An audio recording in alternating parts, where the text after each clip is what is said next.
jokes, stereotypes, no matter how big or small, to be uttered in my presence. I will not turn a blind eye. Going for a jog should not be a death sentence. Sleeping in your own home should not be a death sentence. Playing video games with your nephew should not be a death sentence. It should not be a death sentence, guys. All right, we good. We're so good. Okay. Let me make sure we're public. Make sure we are public. Yes, we are public. We got 2 viewers in the house. What's up? We got 2 viewers in the house. Okay. Paige. So good to see you, man. So good to see you. So much been going on. So much been going on. So listen, before we get into this, man, I want you to tell me, did you actually read that article about the Black Lives Matter mural that they did downtown in Ipsy, right? Was it downtown Ipsy? I didn't read the article, but I read the never-ending arguments going back from the left and the right. Same old stuff. Same old stuff. My thing is, what do they think that? How do they think that solves anything? I don't think they're trying to solve anything. I think they're just trying to. I don't know what they were trying to do. Like, I think they were just trying to show some kind of unity amongst the people in this area. That was my best stab at it. It never ceases to amaze me, man. Today, so check this out. I'm at the hospital, right? It's like 6:30. I get off at 7:30. I noticed this irate patient like going off on his nurse, like going off. Nurse is a white lady, and she's The like, patient was black? The patient was Latino black, but with a black girl. So he's like going off, like apoplectic, completely pissed off. I'm like, oh wow. So I'm just kind of like ease my way on by. And the lady just came out. The nurse stepped out into the hallway. She was all frazzled. I was like, "Everything's okay?" She's like, "I just don't understand. Like, how am I a racist?" I was like, "Oh, they played the Trump card on you." She was like, "What?" And she's the way. Okay, when I said that, it was like I don't know. Maybe something sparked in her head, but she just kind of moved me to the side because she wanted to share a thought like, yeah, what the fuck is that all about? That's what she said. I was like, well, confused. Yeah. And the guy you should have heard him. He's like, I went in there to do his registration, get all this information. And as I was walking by, I forgot to mention, the guy was like, he's like, see him right here? He's good. He's been treating me good. He's been treating me well. Yeah. The black guy. He said, but you white motherfuckers. No, he did it. Yes, man. They had to call security on him. When was this? This was today. No. I was like, oh, snap. They playing the card. I said, they played the Trump card. Black people couldn't wait. They could not wait to be in the position to do this. It's like, is this what you've been striving for? Yep. To be able to do this in public. Point your finger and confuse the hell out of somebody. Yep. Because she said, how am I a racist? Like, she's probably baffled. Right. Like, what are you talking about? Yeah, and I told her, I said, listen, you guys. Never mind company policy. Never mind. And I don't know the situation. Who knows? I don't know. Oh, company policy is they would have more. I'm saying, like, what was the discrepancy? I don't know. I think it was some logistics of the care or whatever that was taking place. But I'm sure it wasn't. It wasn't. Nothing rose revolving around exactly racism. Exactly. But just throw that shit out there. Again, it had to devolve into that. The highlight of our how am I racist? Of our country. Racism. It just should have told her to come on the show. I should have told her to come on the show. She seems she was like genuinely frustrated, like by the notion that she's a racist because of some misperceived action. Because of a misunderstanding. From his point, because he didn't understand the policy. So instead of trying to understand the policy, taking a moment to do that, just start acting a fool. Right. And start throwing out these words. It was a done diddy. That's crazy. All right, so hold up. I got a couple. Okay. Oh, man, I got so many videos that I didn't organize everything the way I wanted to. But literally, this is white people. White people, I want y'all to pay attention because this is you guys right now. That's how you look. Yeah. Big time. Pay attention, because this is you guys right here. Oops. Add existing. 1 second here. There it is. I take Pay responsibility. attention. Uh-oh. I take responsibility. Look at his face. I take responsibility. I take responsibility Check it out. for every unchecked moment. For every time it was easier to ignore than to call it out for what it was. Every Can't not watch so this funny without joke. laughing. This is Every unfair insane. stereotype. I don't Every know who that blatant is. injustice, I no don't know matter who a how lot of big or these people small. are. Every time I remained silent, Every time I explained away police brutality. You fucking. We know that you got. Wait, Okay. so I want to hear what she had to say when she explained away police brutality. Once upon a time, she's claiming she explained away police brutality. What did that sound like? It's just so. It's okay. You know what? Let's play. Or turned a blind eye. I take responsibility. Black people are being slaughtered in the streets, killed in their own homes. Blah, blah, blah, These blah. are our brothers and sisters. Our friends, our family. We are done watching them die. We are no longer bystanders. We will not be idle. Enough is enough. I will no longer allow an unchecked moment. I will no longer allow racist, hurtful words, jokes, stereotypes, no matter how big or small, to be uttered in my presence. I will not Oh yeah, that's the turn guy a that looked blind like he was eye. reading a script.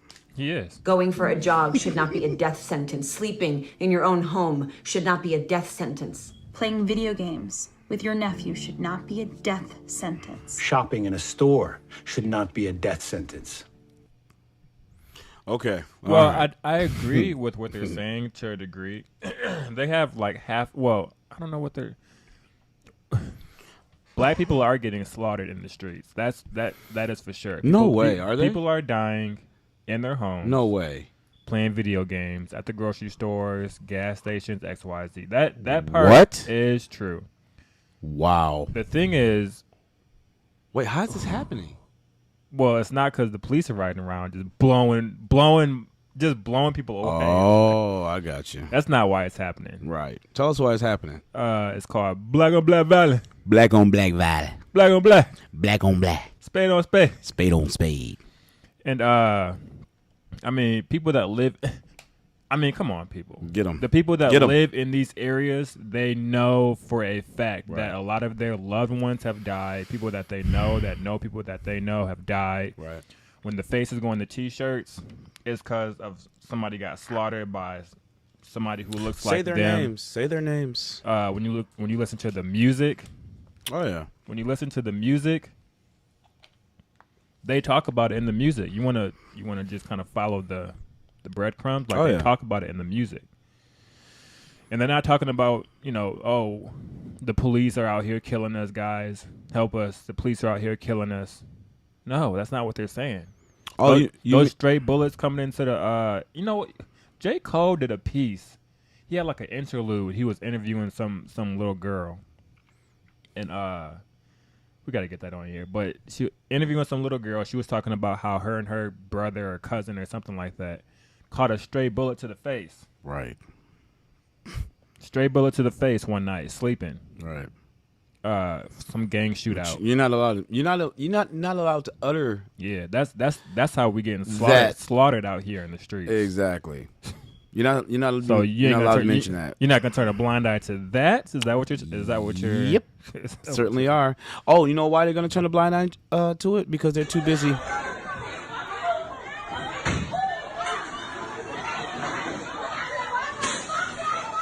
Like, come on. What is going on? Get your ass beat. What's going on? Death. Animals. Kids. Look at the kids. Fuck the. Fuck the kids. Fuck. Just.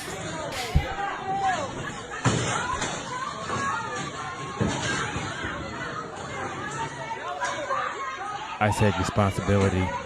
I take responsibility I will no longer turn a blind eye to the chaos. getting slaughtered in the streets. Look at the men. Where are the men at? Beta males. Where are the men in this room that are standing up and saying, hey, Enough is enough, guys. You, come here. Sit down. You, stop. Right. Look at these kids. We're the men in the room. We're the grown women in the room. Pandering. And worshiping the women as queens. Right. Oh, my queens. Women lead, especially in the black community today. It is clearly apparent based off just bare statistics. Women are absolutely leading the black community. Like, women are leading. They're dominating the black community right now. You understand that? Men, you have completely eviscerated yourselves from the scene. Like, completely gone. Rendered obsolete. Okay? I mean, no fathers in the house home. We all don't know. We all know this, but, who cares? We're not supposed to talk about that. That's not important. What's more important than systemic oppression? I mean, what is more imperative right now than the widespread oppressive systemic racism? You know what I'd like to have seen is a bunch of black entertainers get together and make that kind of video. Not that foolery we just saw, but the I Take Responsibility video. Mm-hmm.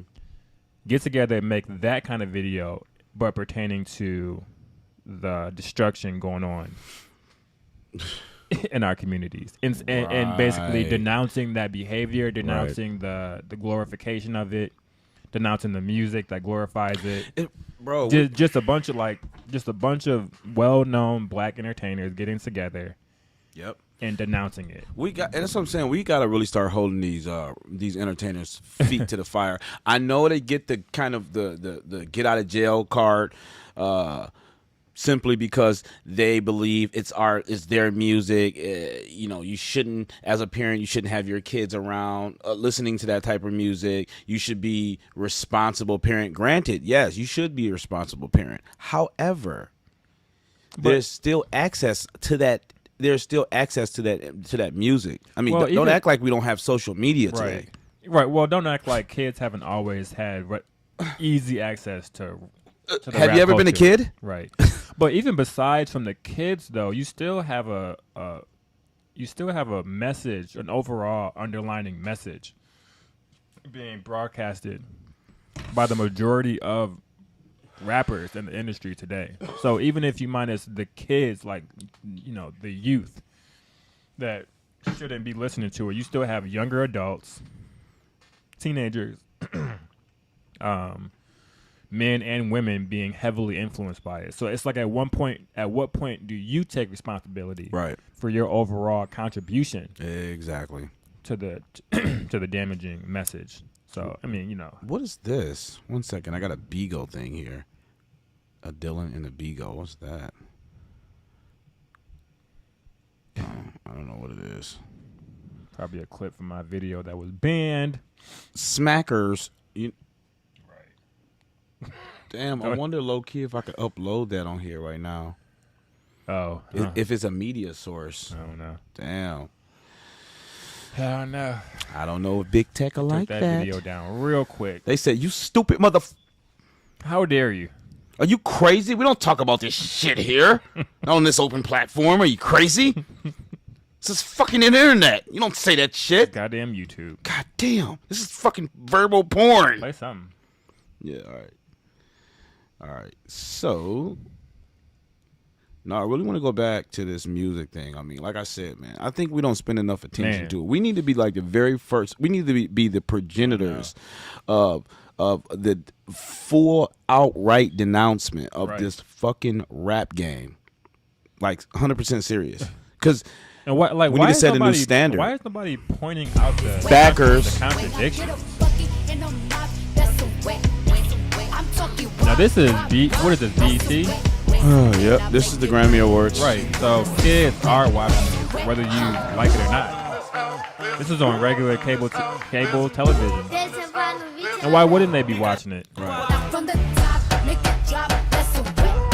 I was watching BET Awards as a kid.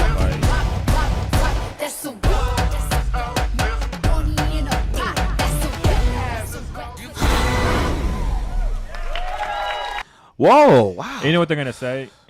What a whore! Oh well, Madonna and Britney Spears, and they did it. They did it. So how come we can't do it? So basically, because they display themselves as whores, why can't we? Right. Gotcha. Good point. Good point. Very good point. Look, we're gonna reinstitute some standards here, okay? Some of them. Because you assholes have completely taken the joke way too far. It's not funny anymore, okay? Yeah, It is. What? It is. You know what, man? Like the stupidity is it's a never-ending story. It's bittersweet. It's very bittersweet. It's bittersweet insofar as this is being promulgated to our youth. Young little girls are growing up and aspiring to be the next Cardi B or the Megan Thee Stallion. So basically, the more hoish you present yourself, the more glam and fame you shall receive. Like, do you really want your daughter that's growing into a woman, right? 13, 14, whatever, 15, running around talking about how good her WAP is. WAP. Ugh. And dressing that way, talking Disgusting. that way, carrying herself that way, approaching other men probably, or boys her age that way, with that kind of mentality. That's what you want? Right. Well, that's what... And then you want your child, your son, to then play, what's the rapper these days? The Baby. Oh gosh, Lil that retard. Baby. The Baby's a retard. I'm sorry. He's retarded. Come on.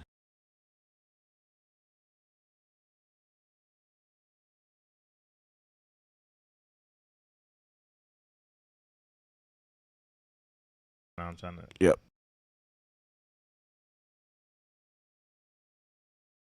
Yeah, we're back. Ooh, we're back. Sorry, we just had some little audio technical difficulties. But listen, I just had a thought today. A really interesting thought. You know how black people what? I just want to be able to see. Hold up. Those are videos? Yeah, these are videos. Oh, okay, go ahead. Go ahead.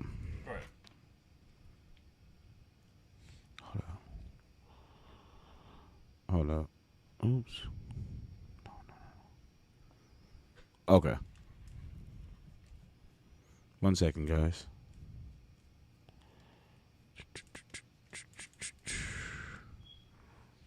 All right. Yeah. All right. I gotta get this. We gotta hear what your boy Malcolm X had to say in his day in dealing with these liberals, and this is the liberal mindset today. But before I get there, hold up. White liberal. No, not yet. Okay, so I had a really interesting thought today. You know how black men and women, came out of slavery. They did relatively well in the mid-50s until Lyndon B. Johnson, his administration, instituted the welfare and all that good stuff, and completely eviscerated the black community. So before that, black men never oppressed women. And meditate on this for a second. No, I know. What influenced black women to adopt the feminist ideology, which was we are freeing ourselves of oppression and this, that, and the third from men, right? When we've never been endowed with the power to oppress women, black people, right? So that blows me away how they got this, how more and more black women, and another interesting statistics, 80% of marriages are, 80% of divorces are filed by women. Just interesting fact. Women aren't happy anymore, even though 60 years ago they were very happy by poll statistics. It was reported that women, they enjoy their role as being women in natural roles and caretaking the family, whatever. Nonetheless, that was before. That was before they basically demonized that role. Oh yeah, or made that role a lesser than way of living. Yep. I'm not about to be at home watching these kids folding your laundry, right? Washing these dishes. I ain't about to be at home. But why is it that black women are why are black women adopting this feminist ideology? Why are they adopting this independent, boss, I'm better, the man is below me type of mentality? Well, I mean, black people are some of the most easily influenced people. We can see that. And so, you know, when you have a breakdown of family structure in the household where the men are not there, so the men are not, the kids aren't being taught to respect a father figure, aka the man, and so they grow up with a lack of that respect, and then so it's easy to influence them to adapt this "I don't need a man" mentality, you know. So I mean, it's not that difficult, really. I mean, it's a matter of recognizing it and reversing that cycle. I mean, so do you think that there's still hope for the modern day black woman to change her ways and to return back to her natural state? I mean, there's always hope. It would take work. It would take, you know, conversations being had. It would take for some people to come out and start having these conversations more. It would take for, you know, the our entertainers who have the ears of the listeners, right, to start speaking a different kind of message and not speaking the same message that they've been taught to speak. I don't cook. Check. I don't clean. Right. Better have that 6 figures.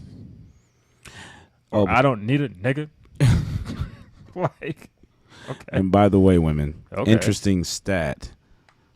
What is it? I think it's on. I want to say 5% of men in the United States hold a sustaining 6-figure income.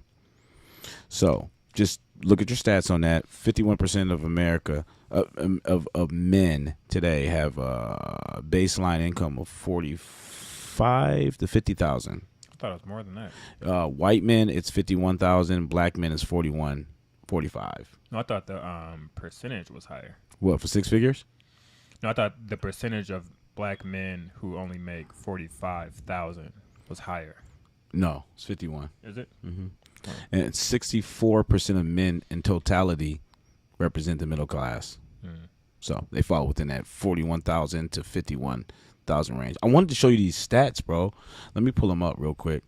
Oh, shit. I fucking should have imported them. But you know what? We're going to do something like this. We're going to do a web capture. We're going to just blow like that real quick. And then we're going to open this bad boy up right home. We're going to do something like that. As a matter of fact, bro, we can even fuck around. What was that? You said it was a J. Cole video? It was a J. Cole interlude on KOD. KOD. Oops. No, check out on. Just put J. Cole interlude KOD. Just type it in. I don't know. Let me see. Let me just find it. Hold up. Interlude. I don't know the name of the track. It was kind of heartbreaking. Well, it was heartbreaking because of it itself, but then, like, you know that kind of story is not rare. This it? That's not it. All right, let me just pull this shit up real quick. YouTube. Come on, baby, don't do me like that. YouTube. No.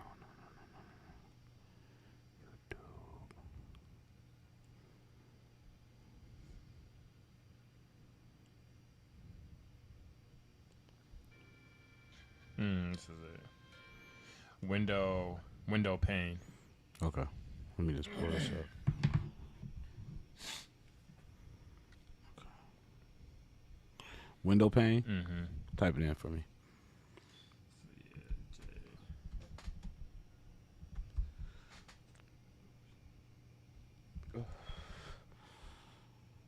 All right. So we just gonna do it like this. Pull this up like that. Let's see. So for those of you that know the track I'm talking about, KOD, J. Cole, Window Pane. Oops.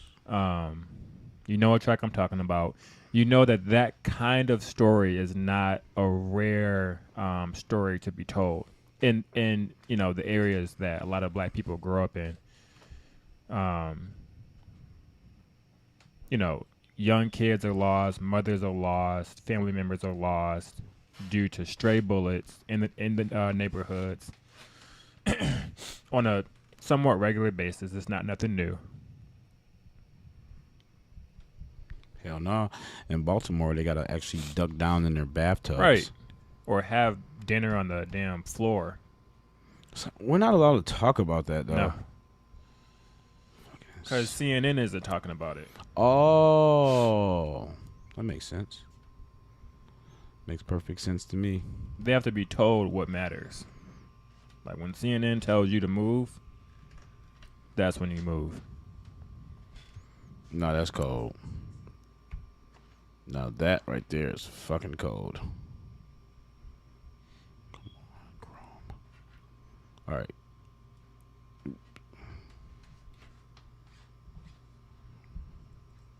What the?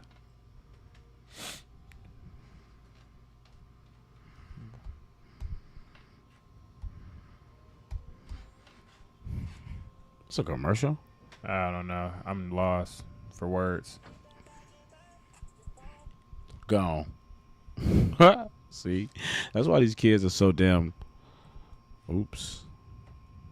caught up with these songs. They make them so catchy. Okay. Maybe it wouldn't be so bad if we just had a stronger influence of positivity. Sure. Like, you know what I mean? Right. It wouldn't be so bad. Do, do, do, do, do, do, do.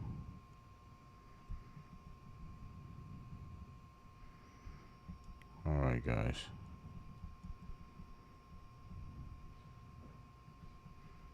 It's a song too.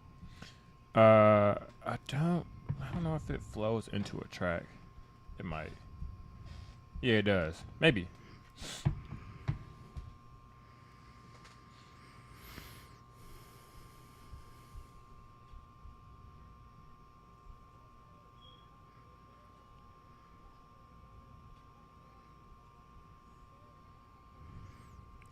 I like the beat. Right. It does flow into a track.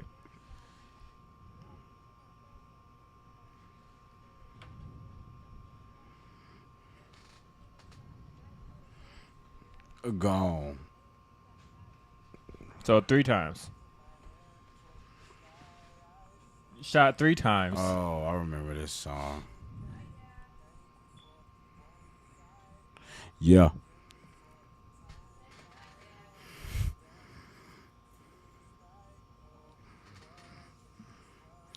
So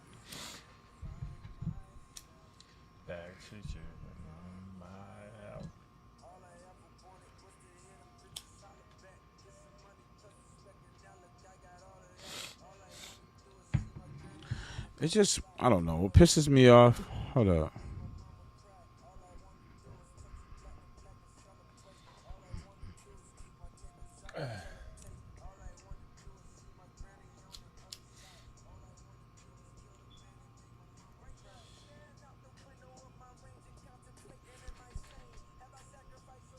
All right, you can cut it.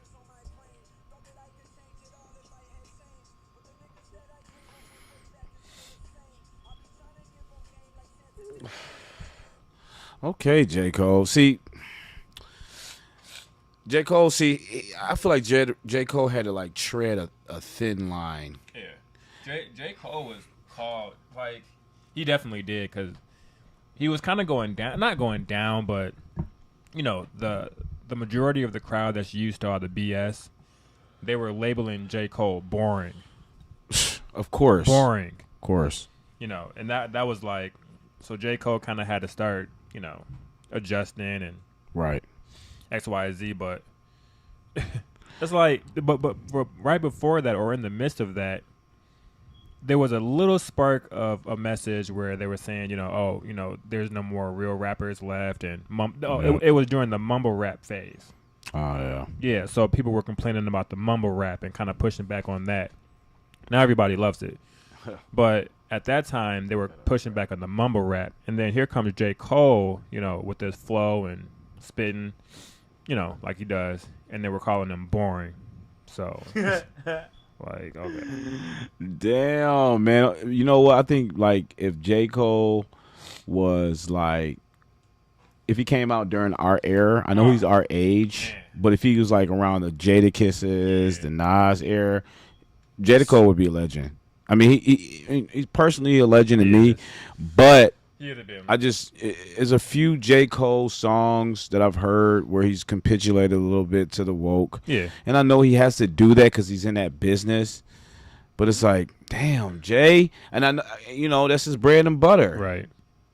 He don't want to get outed. Yeah. Hold up. Did this motherfucker just say, we not oppressed? Take responsibility. Cancel J. Cole. Cancel him. I don't even want to hear him on the radio. Right. Shit. Hold up. He ain't down with us. He ain't down. And he half white. So that makes him white. Oh my gosh. He shouldn't even be saying nigga. His mama white. Huh? All right, hold up. I gotta find that damn thumbnail again. Where was we at? I think that's it. There we go. All right, real quick. Okay. Sorry, guys. Oh, fuck. What? Gotta add some tags. What are you trying to do? I need to get these tags, bro. Like, what are you trying to do overall, though? This is expand our reach. Oh, from 1 to 2? Hey, look. Think there's a bot now? No. What? Because they left. No, they didn't. Yeah, they did. There was 2. Dylan, I was watching it. It went to 0. Oh, I didn't see And it. it came back. Let me get these down. We got to get these tags. Where's you beforehand? You forgot? Complete. Yeah. Oh, this guy. You know, I called up there. I called up. You should play that video with that dude that did that fake drive-by. Oh yeah. I was about to say, man, I called up to GameStop to ask them about the damn Diablo again. It was like, what? Don't you ever call you? Like, stop calling us. That shit is. Listen, that's a done deal. But how the fuck was y'all? How the hell were you guys playing it on YouTube? Like the game looked like it was done. Beef about games. Like, stop playing the trailer 3 years before the game. Like they played the Grand Theft Auto trailer like for the next Grand Theft Auto. No, they didn't. Last year. Come on, you know you're not dropping no damn Grand Theft Auto for the next 10 years. Oh my Why would gosh. you even do that? And they are right. It looks finished. Mm-hmm. Like the game looked like it was ready to hit the shelf. I ain't drop it. I'll play right now. Right. You rotten bastards. All right, come on. I can't stand them for that. It's probably because of, well, I don't know. I was going to say it's because of the leaks, but, I mean, damn, why would you even make it? Right. My thing is, man,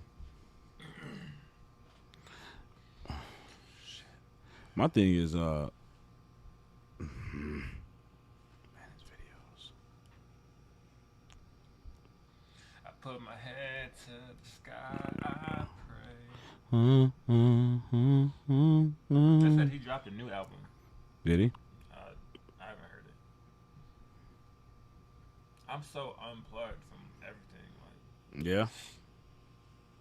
everything. Damn, bro. That's kind of crazy. I knew that it was gonna come to this though, because I just get sick of it. Like people are really something else. Right. Like what's wrong with y'all? Yeah, man. God damn. You don't understand. I flash out on Dallas when she tried to play that dumb music. Oh, what did she play? Cardi? No, hell to the Does she Nizak. like Cardi? You know what? I've suppressed Cardi B so long in my house, I'm not sure anymore. You know? My daughter don't even know who the hell Cardi B is. Right. And I promise you, That whore, if you showed her man. to my daughter, she'd be like, "Who is that?" She don't even know who that is. That's how it's supposed to be. That's how it's supposed to be. But, you know, this horror is going to be on cartoons and every single goddamn thing pretty soon. and fucking nursery songs. I'm Cardi B. I'm a slut. All right.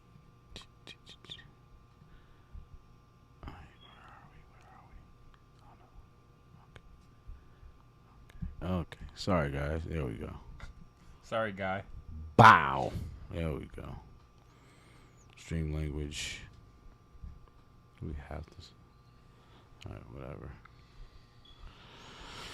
Okay.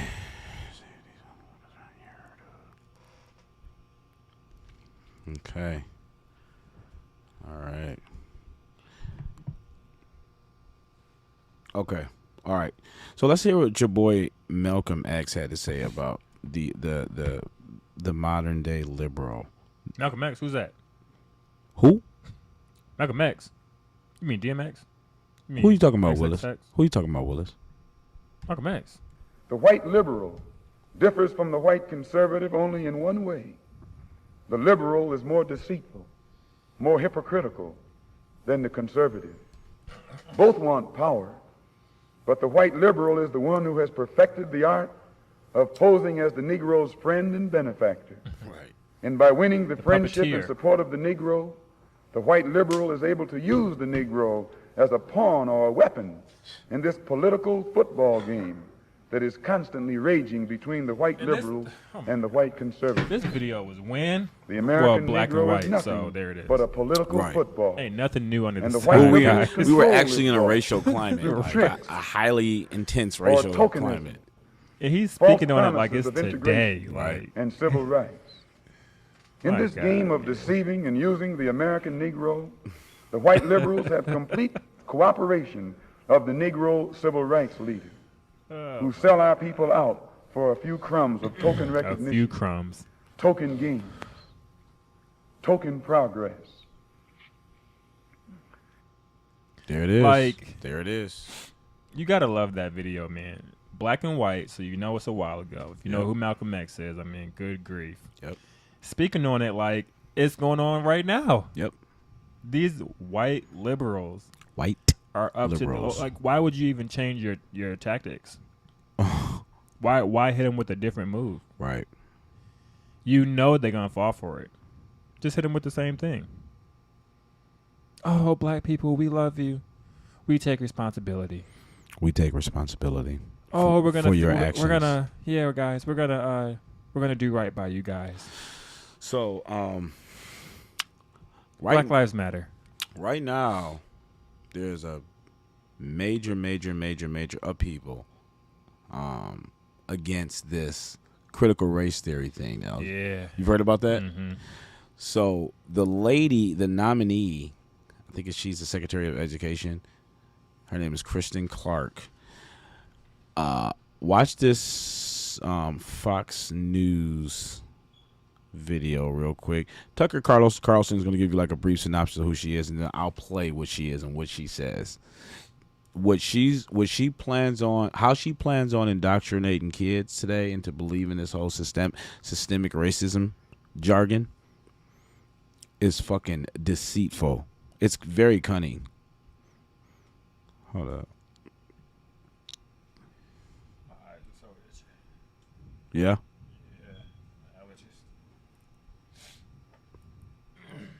That's a yoinkers. Quote, please use the following theories and observations to assist you in your search for truth regarding the genetic differences between blacks and whites. End quotes. You know it's going to be interesting. And it was. Quote, 1. Dr. Richard King reveals that the core of the human brain is the locus coeruleus, which is a structure that is black because it contains large amounts of neuromelanin, which is essential for its operation. 2. Black infants sit, crawl, and walk sooner than whites. 3. Carol Barnes notes that human mental processes are controlled by melanin, that same chemical which gives blacks their superior physical and mental abilities. 4. Some scientists have revealed that most whites are unable to produce melanin because their pineal glands are often calcified or non-functioning. Pineal calcification rates with Africans are 5 to 15%, Asians 15 to 25%, and Europeans 60 to 80%. This is the chemical basis for the cultural differences between blacks and whites.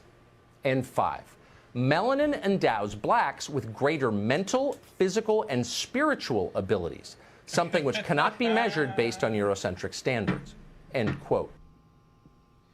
And what good is it doing to teach kids that? Like, what good is it to sit white, black, Asians, Hispanics, X, Y, Z in a classroom and teach them those 5 talking points? Right. The kids are going to walk out of there better how? You were imbued with spiritual, mental, and physical capabilities because of your melanin. What is this?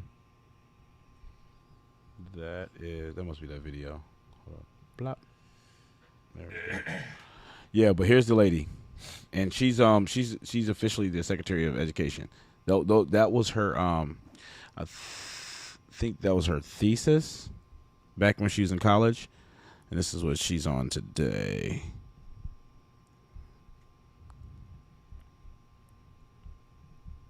Recent years, the courts have challenged vouchers, charters, the placement. Oh, real quick. So this right here, what she's discussing right now is her objection to charter schools. You know, the whole issue that conservatives have against liberals regarding charter schools, because charter schools have been showing some academic progress for inner city children, black young children, and Latinos. Kids are thriving in those charter schools, but they're not government funded. So right. Of course, the teachers union, which have the Democrats in their pocket, are against the charter schools. So this is her basically saying they're against the charter schools because it's taking the children, the students, taking away their students, the ones they get government aid for, and it's doing well. It's doing well. It's basically outperforming public school education, public school systems. Charter schools are doing great. But yeah, here she is. It's her objection. Recent years, the courts have challenged vouchers, charters, the placement of teachers in training as teachers of record. So this disproportionate placement of non-certified teachers primarily in schools serving Black, brown, and poor children. And these schemes are often viewed as new and innovative, but when you look at the history of these schemes, and I use the word schemes purposely, you find that they are rooted in resistance to the Brown legal decision. So in many ways, we're still fighting for Brown. We're still fighting to ensure that the mandate of Brown, the ideal of Brown, the intention of Brown comes true, so that children, primarily children who are Black and brown and poor, have access to an equal educational opportunity. So these schemes, what is she saying? So she's, oh gosh. The expansion of these charter schools is what she calls schemes, and the conservatives are backing a lot of these inner city communities are backing these charter schools. She's calling them schemes. She's saying that these are just and just to make just an insert here. It's funny, like they'll say that voter suppression is a thing when in 2020 minority voter turnout was like higher than it was in 2016. So this is one of those issues where the minority community are supporting the school of choice, charter schools, being able to take their kids out of their district because they may live in a poor school district, and be able to put these kids in these charter schools. They're ignoring the vast number of parents that want to keep their kids in these schools, and they're basically saying that the conservatives are restricting these kids' access to public schools. So it's really her scheming with her verbiage and that's another thing that's fantastic about these liberals. Their linguistic talents are just amazing. Just the whole Black Lives Matter mantra, the Me Too mantra. It's like they position themselves with these arguments, whereas they're untenable. You can't, not untenable, but they can't be refuted at the onset. But if you do investigate what's really being said, what their agenda is, you'll come to find out and realize that it's nefarious. There's some sort of evil, self-gaining purpose that they're trying to fulfill. And that's what the whole public school system. I mean, everybody knows public school system is a fucking boondoggle. They've been dumping money in the public school system. I mean, I can't think of one administration where they have not, millions upon millions have not been dumped into the public school system. Yet it's still reaping the same results. Kids are reading at a third grade level. Black kids. Right. Black kids are reading at a third grade fucking level, yet they're graduating. How's that happening? Or the mathematic level was I forgot what that was. Oh shit! Like the literacy rate. Speaking of mathematics, was high. Oh yeah, speaking of mathematics, this is what they're doing for mathematics for the POC community, because they said math is just, it's racist. It's oppressive. They shouldn't have to do arithmetic. Are you fucking kidding me? Oregon's Department of Education is encouraging teachers to register for training that encourages something called ethnomathematics. Ethnomathematics. Not making that up. That training teaches that white supremacy manifests itself in the focus on finding the right answer to math problems. Algebra is racist. French Revolution, anyone? Libby Emmons is a senior editor at the Post Millennial. She joins us tonight. Libby, this is one of those stories. It's hard to believe it's real. There are so many of those. How could math be racist since it's purely objective? Well, that's a really good question. But to answer that question, you also have to understand that objectivity is now considered racist. So, Right. That's part of the problem. Anything where you get to have right and wrong answers, well, that's racist. Facts. But there are several additional problems with this entire program. The first one is that this is the idea that teachers are perpetuating racism in the classroom because they are racist, they are blind to their own biases, and they don't have any control over whether or not they bring that racism with them. The other one is, as you said, this idea that math is a white discipline, which even a modicum of research would tell you is monumentally absurd. And the third is this concept of the soft bigotry of lowered expectations that tells people that students of color can't achieve to the given standard, and so those standards need to be changed. But the problem, of course, is that kids aren't stupid, and they know when they're being pandered to. They know when they're being patted on the head and told that they're doing a good job when they know themselves that they're not measuring up. We also know that kids thrive when they are held to account. Any parent can tell you this. When a child is expected to live up to a certain measure of responsibility, kids are able to thrive with that. They need that. They need to be able to take care of themselves and to live up to standards. Any kid knows this. And so when we treat them like they're idiots, that they need to have interpretive dance lessons in order to learn math, they see right through that. They obviously do. So I don't know who's being fooled here. We're bankrupting our nation. We're bankrupting these kids' lives. The schools are closed. We're killing them that way. And we're also messing so much with the language. We're accepting the terms of leftist indoctrination. We're accepting these terms, anti-racism. There's no reason for us to do this. They're not real. Let's check out your book. So 2 things. One, because I don't know what modicum means, I'm going to need her to watch her mouth and help me with the sale. Watch your mouth. Stop disrespecting me. And 2, I'm going to take it as disrespect. Right, take it as disrespect. Watch your mouth. Nah, but he black. 2, they do want them to be treated like idiots. And the reason is because it's easier to control idiots. Yeah. It's a lot easier to manipulate and puppeteer idiots. That's true. So, you keep them at a dumb level where they think 2 + 2 is 5. Yep. And that math is racist. Yep.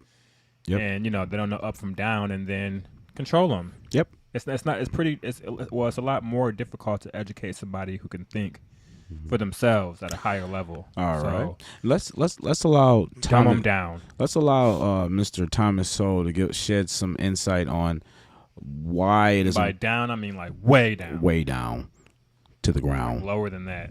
All right. Let's see what Thomas Sowell It really has to is say one about of the that moral outrages that for many kids who are cut from a very poor background and who parents may not have had much education, a decent education is the one thing they have to have a better life. And these schools have been absolutely spectacular. The charter schools. The charter schools. The successful ones. Now, there are a few that weren't. But,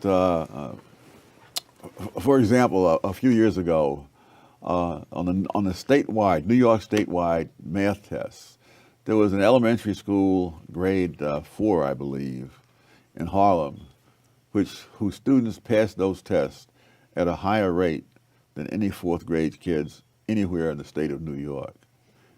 I mean, we're talking Scarsdale, Briarcliff, places like that. The Success Academy schools as a whole, their students pass both the math and the English statewide tests at a higher rate than any school district in the entire state of New York. The vast majority of the kids in the Success Academy schools are either black or Hispanic. Right. If you look at the 5 highest scoring school districts in the state in terms of the percentage of the students who pass the math or the English tests, their average family income ranges from four times that of the kids in the Success Academy schools to more than 9 times the family income of the kids in the Success Academy schools. And yet the mayor of New York is doing his darndest to put a stop to the expansion of schools in general, but his special ire is aimed at the Success Academy schools. And this is happening all over the country. Because they make the teachers' unions look bad that run the public schools? What's the political motivation? Why would Mayor de Blasio have an out for the charter schools, such as Success Academy? Well, the teachers' union are the major reason. And we're talking about the money they contribute, the number of votes they contribute. And the schools, and what's happening, again, not just in New York, but in other parts of the country, including California, is that there's all kind of chicanery to prevent the charter schools from expanding. That's why you have tens of thousands on the waiting list. Right. It's not that the charter schools aren't willing to expand, but every conceivable obstacle is put in their way. Because if you let that go at the natural pace, it would be very hard for the public schools to compete. Right. And one of the things they're doing is imposing the same kinds of restrictions on the charter schools that made the public schools so bad. For example, restrictions on being able to get rid of kids who are running amok and ruining the education of everybody else. And the charter schools don't tolerate that. The things that are tolerated in public schools are unbelievable.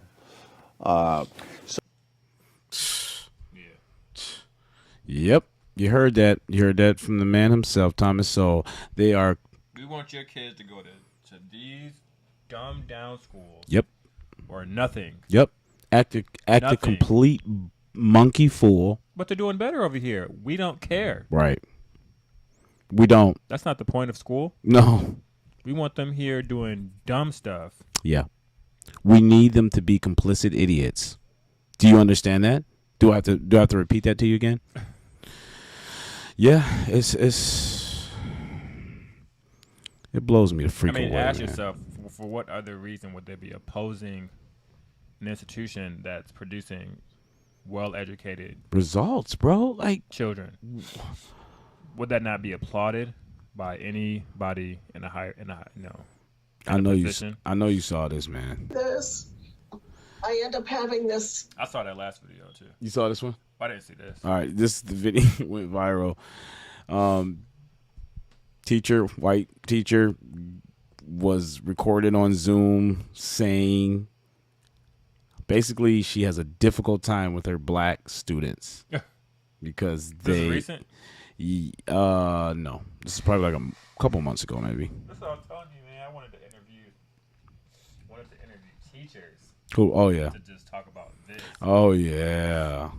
I'm trying to think if we. Because I know they have a difference. We get the GoPro and we need to get the GoPro, right? And just go out there, go to Pioneer.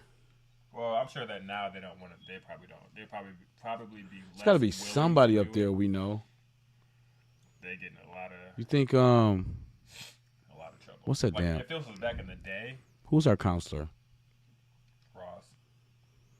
You don't think anybody's alive then? When we were going to school. Not currently teaching.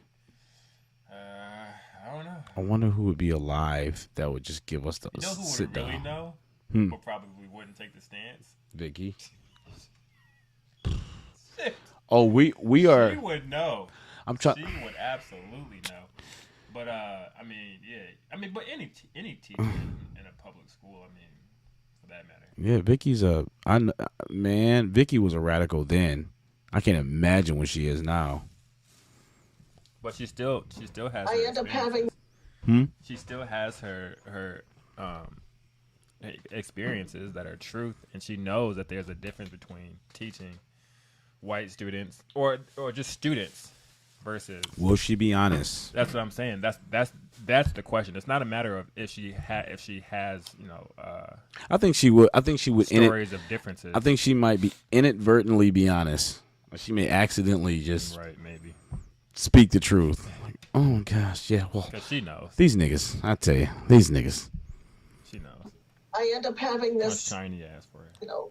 Angst every semester that a lot of my lower ones are blacks. Ex-Georgetown law professor Sandra Sellers' conversation with Professor David Batson was recorded on Zoom.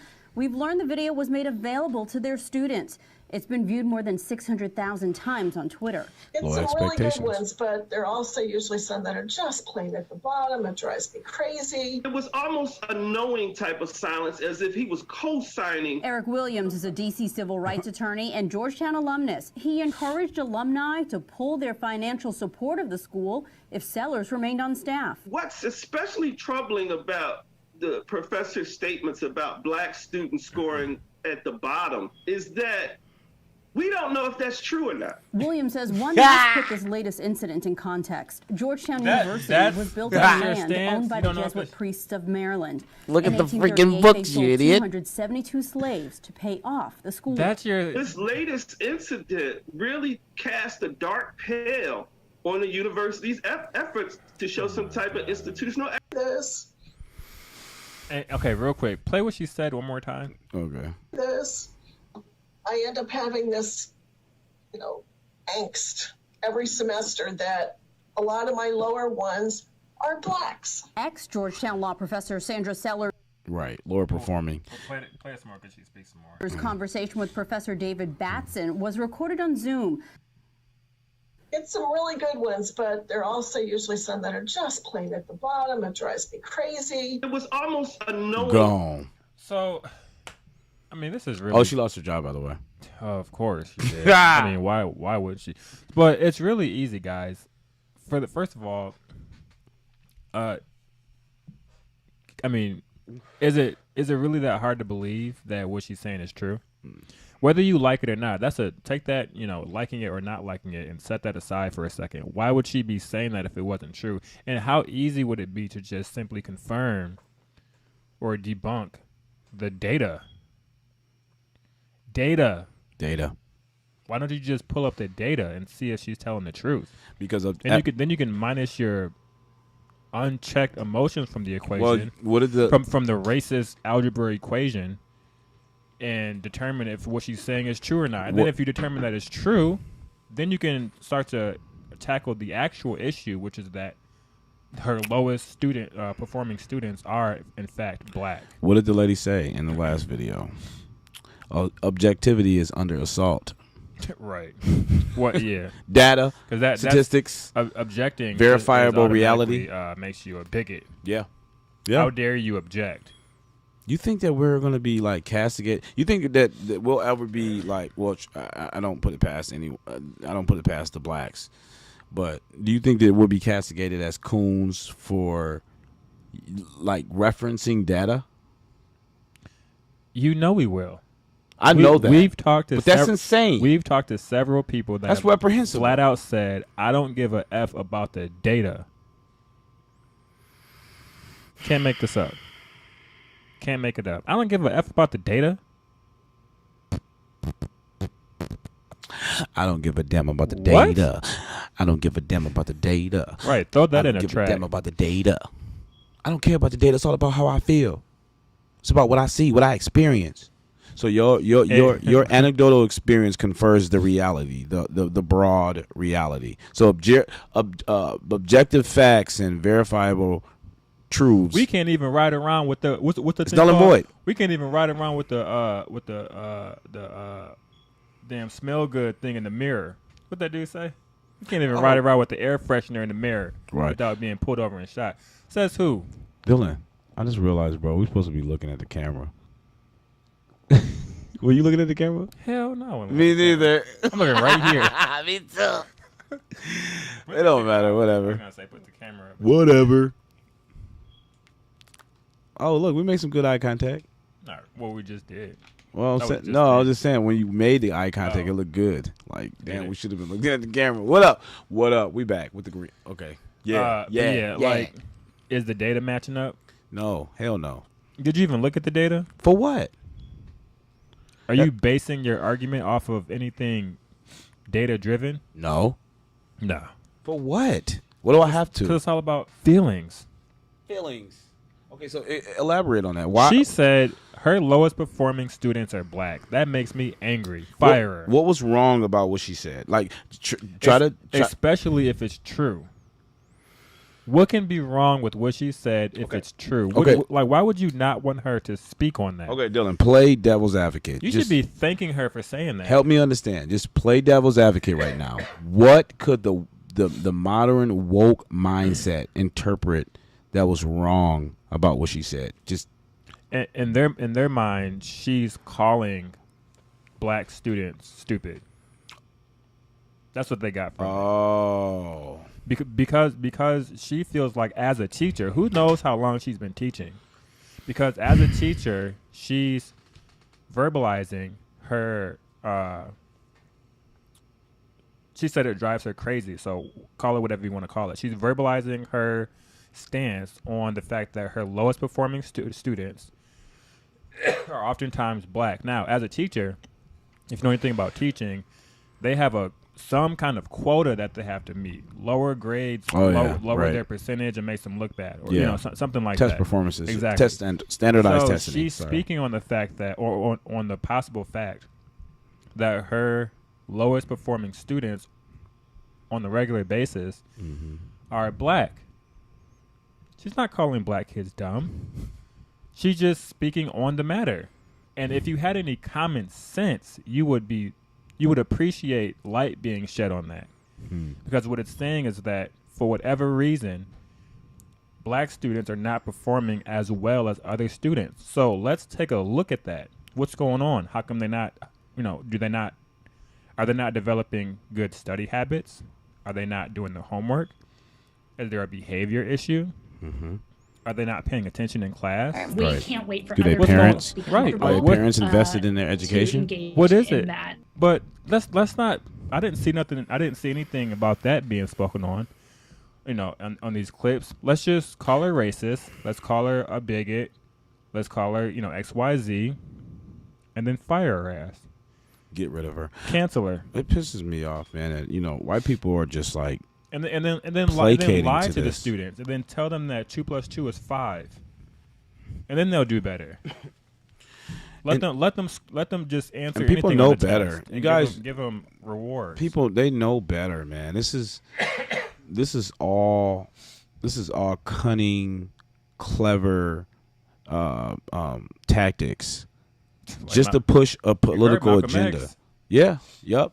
You guys are being they're pretending used. to be the Negro's friend. Right. It's okay, guys. You want to fail out of school? Yep. It's okay. You want to, Yep. you want to not do well in algebra and then blame it on white supremacy because algebra Yep. equals white supremacy. Low expectations. Fine, guys. Soft bigotry of no expectations. No expectations. Don't even come to school. All right, so let's dive some more in the classroom. This is something else. I'm not sure what this video is. I can't remember, but I know it's more about the classroom setting today. We the can't woke wait for environment. other people to be comfortable go right here, to we gonna go right engage here, in we that gonna go right conversation. Gwen Lee is the History Social Science Coordinator for San Mateo County Schools. They already have Whoa. a plan to use the Black I Lives know. Matter movement in their coursework. Xenophobia, too. We're going to focus on anti-racist pedagogy within the history social science framework and how to align that. Lee says many teachers are involved All in right. civics in action. Ideas they can bring forward to their students, other people to be comfortable to engage in that conversation. Gwen Lee is the History Social Science Coordinator for San Mateo County Schools. They already have a plan to use the Black Lives Matter movement in their coursework. Xenophobia, too. We're going to focus on This anti-racist is pedagogy insane. within the history social science framework and how to align that. Lee says many teachers are involved in civics in action. Ideas they can bring forward to their students, but also considering trauma-informed practices, culturally relevant teaching. Kids have a sense, they understand what's happening. At the high school level, many students are on the front lines of the movement. Sir Francis Drake High School is in the process of a name change, and the statue of the British explorer and slave owner is gone. We have an opportunity to look at some of those historical figures. Presidents of this country were slave owners. So, I mean, guys, come on. Like, think about how far this is going to possibly go. Oh, the it's a founders bottomless of this pit. country were slave owners. Yep, it's a bottomless pit. Because once upon a time, slavery was a practiced trade amongst many countries in the world. Many countries, you dopes. And if you didn't know, America was one of the first to abolish it. But Oh, once yeah. upon a time, slavery was a thing across the world. So people owned slaves. Yep. So, Africans now you wanna actually start- stopped owning slaves in 2007. Right. So you want to okay. So you want to demonize people that own slaves. Got it. So I'm just waiting for them to start demonizing the founders of the country, basically. Oh yeah. Why not? I think they're already after. And I want to. I mean, Thomas Jefferson, if I'm not mistaken. I think they already went after Thomas Jefferson. But listen, there is some hope though. School district is upon almost every single school Can't wait district. for other people to be comfortable. Shut up. Just shut up. we can't wait for other people to jump on our bandwagon. Oh my gosh. School district is upon almost every single school district All right. in the nation that continues to force teachers through mandatory training where we are told to examine our whiteness, white privilege, All white. right. And we got some parents that speaking out though. You are the race. All right. Because all white people are privileged. School district is upon almost every single school district in the nation that continues to Some force white people are teachers through standing up. mandatory training where we are told to examine our whiteness, white privilege, white supremacy, microaggressions upon every other thing that is absolutely stupid and racist. Check your whiteness. Now, the same school district wants to threaten to fire teachers who do not agree with a critical race theory. You are the face of privilege. You do not speak for us if you do not work with us. You better tell them, girl. You better tell them. Our whiteness. Right. You better check your freaking privilege. Check your white privilege. Oh, did you see here about the Amazon work? Goddamn, it was I wish you guys could hear it from our perspective. Like, this shit sounds retarded. Retarded. It's like a weird ass I just can't virtual even, like, reality how game far that we're in. backwards are we really about to go? How deep down this dumbass rabbit hole are we possibly about to just swirl around? Right. Seriously. Yeah, man. This shit is in the schools now. It's being taught to the children. I know a lot of you don't really care about that. Yeah, they really don't. talking about kids. We don't really like the whole kids thing. were the last hope. Kids aren't born racist. Right. They don't even come on, man. Kids were the last hope. Right. And these people know that. That's why they're attacking the damn schools. They got to get them young, right? Kids don't care. They didn't care nothing about race until you taught them to care about race. Exactly. Kids are pliable, okay? Now they're in the schools teaching critical race theory to kids. Just give them cigarettes, too, while you're at it. Give them some joints. Bring Right. Cardi B in the classroom. Oh, yeah. Tell them what WAP means. Transgender reading nursery story time, too. Just teach rap lyrics in the classroom while you're at it. It seems make sagging your pants in school acceptable. It seems all like a parody, like it's not even real. Almost like, would you have had any idea that we would like? I don't know. I mean, I guess maybe in small. I don't know. Maybe in short order, I've witnessed this whole Black Power thing growing up amongst my peers, but the way it's just completely when we were young, exacerbated. It wasn't today. nothing like this. We didn't sit around for hours talking about racism and telling experiences about what happened to us today with the white teachers and the white students and how we were mistreated, and we weren't talking about white privilege, and we just didn't. Right. We talked about all kind of stuff. Right. But we weren't sitting around talking about white supremacy. We never did, though. Never. Ever. We never got around talking about the presidents and how the presidents their policies are holding us back and white supremacists, and we just didn't do it. No. And this is like, 90s, early 2000s. Now here we are, 2020s, and critical race theory is a hot topic. Hot topic. Going backwards. Oh yeah, and just to those full speed recalcitrant children who basically disrupts the learning environment for other students. I want you single mothers to look at your kids at school. This is how they are. This is how they act. Hold up, just want you guys to get a good look at what your children are because of a lack of a father discipline. They Yes, bugging. What do you got? We should go on. Oh, shit.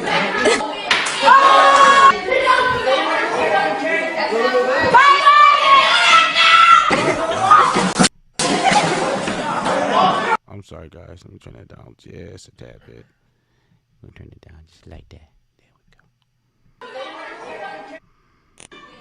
They bugging. What do you got? We should go on. Oh, shit.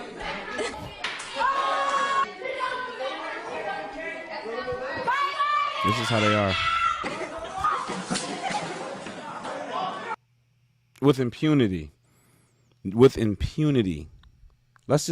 get another look at that, because this was a teacher that they ran out of a classroom. Watch, people. And they're saying, hey, these kids right here, they shouldn't have discipline or consequences for their actions. My dad would have appeared like a ninja through the window, belt in hand, masked up, with lightning like Thor, like. And before you even saw him move, my ass would have been on the ground, missing half my ass cheeks. Odom. Finish that one. Finish that goddamn boy. Okay, so listen, I want the Black community to pay attention to this, because we have no family structure and we have essentially no value in the family unit anymore. No respect for authority. Yeah, absolutely no respect to authority. Police officers, teachers. Listen, it's not just the police officers that you've all conditioned young children to hate. It's authority figures. Pay attention. This is a teacher. Oh yeah, look at her.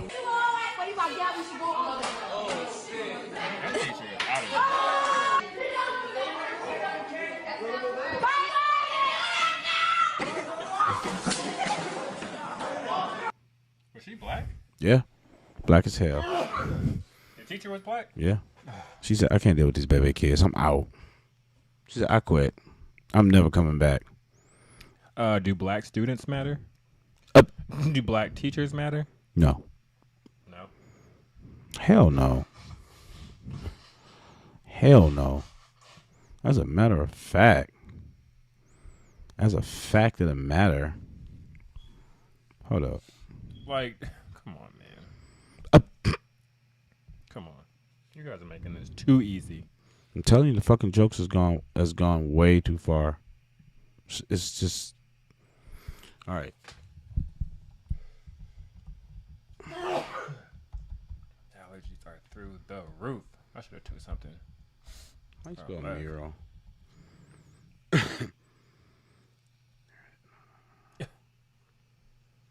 I meant to drive by there. Me too. Just to look at I think it's blocked off though. Well, really? I thought it was on Michigan Ave. Is it on, oh, so Michigan Ave? I don't know. Hold up.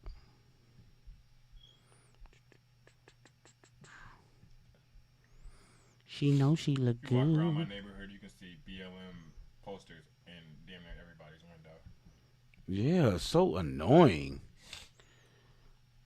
Because we take responsibility. We supposed to just, so stupid. Like, we supposed to just accept that? That's weak. Hold up.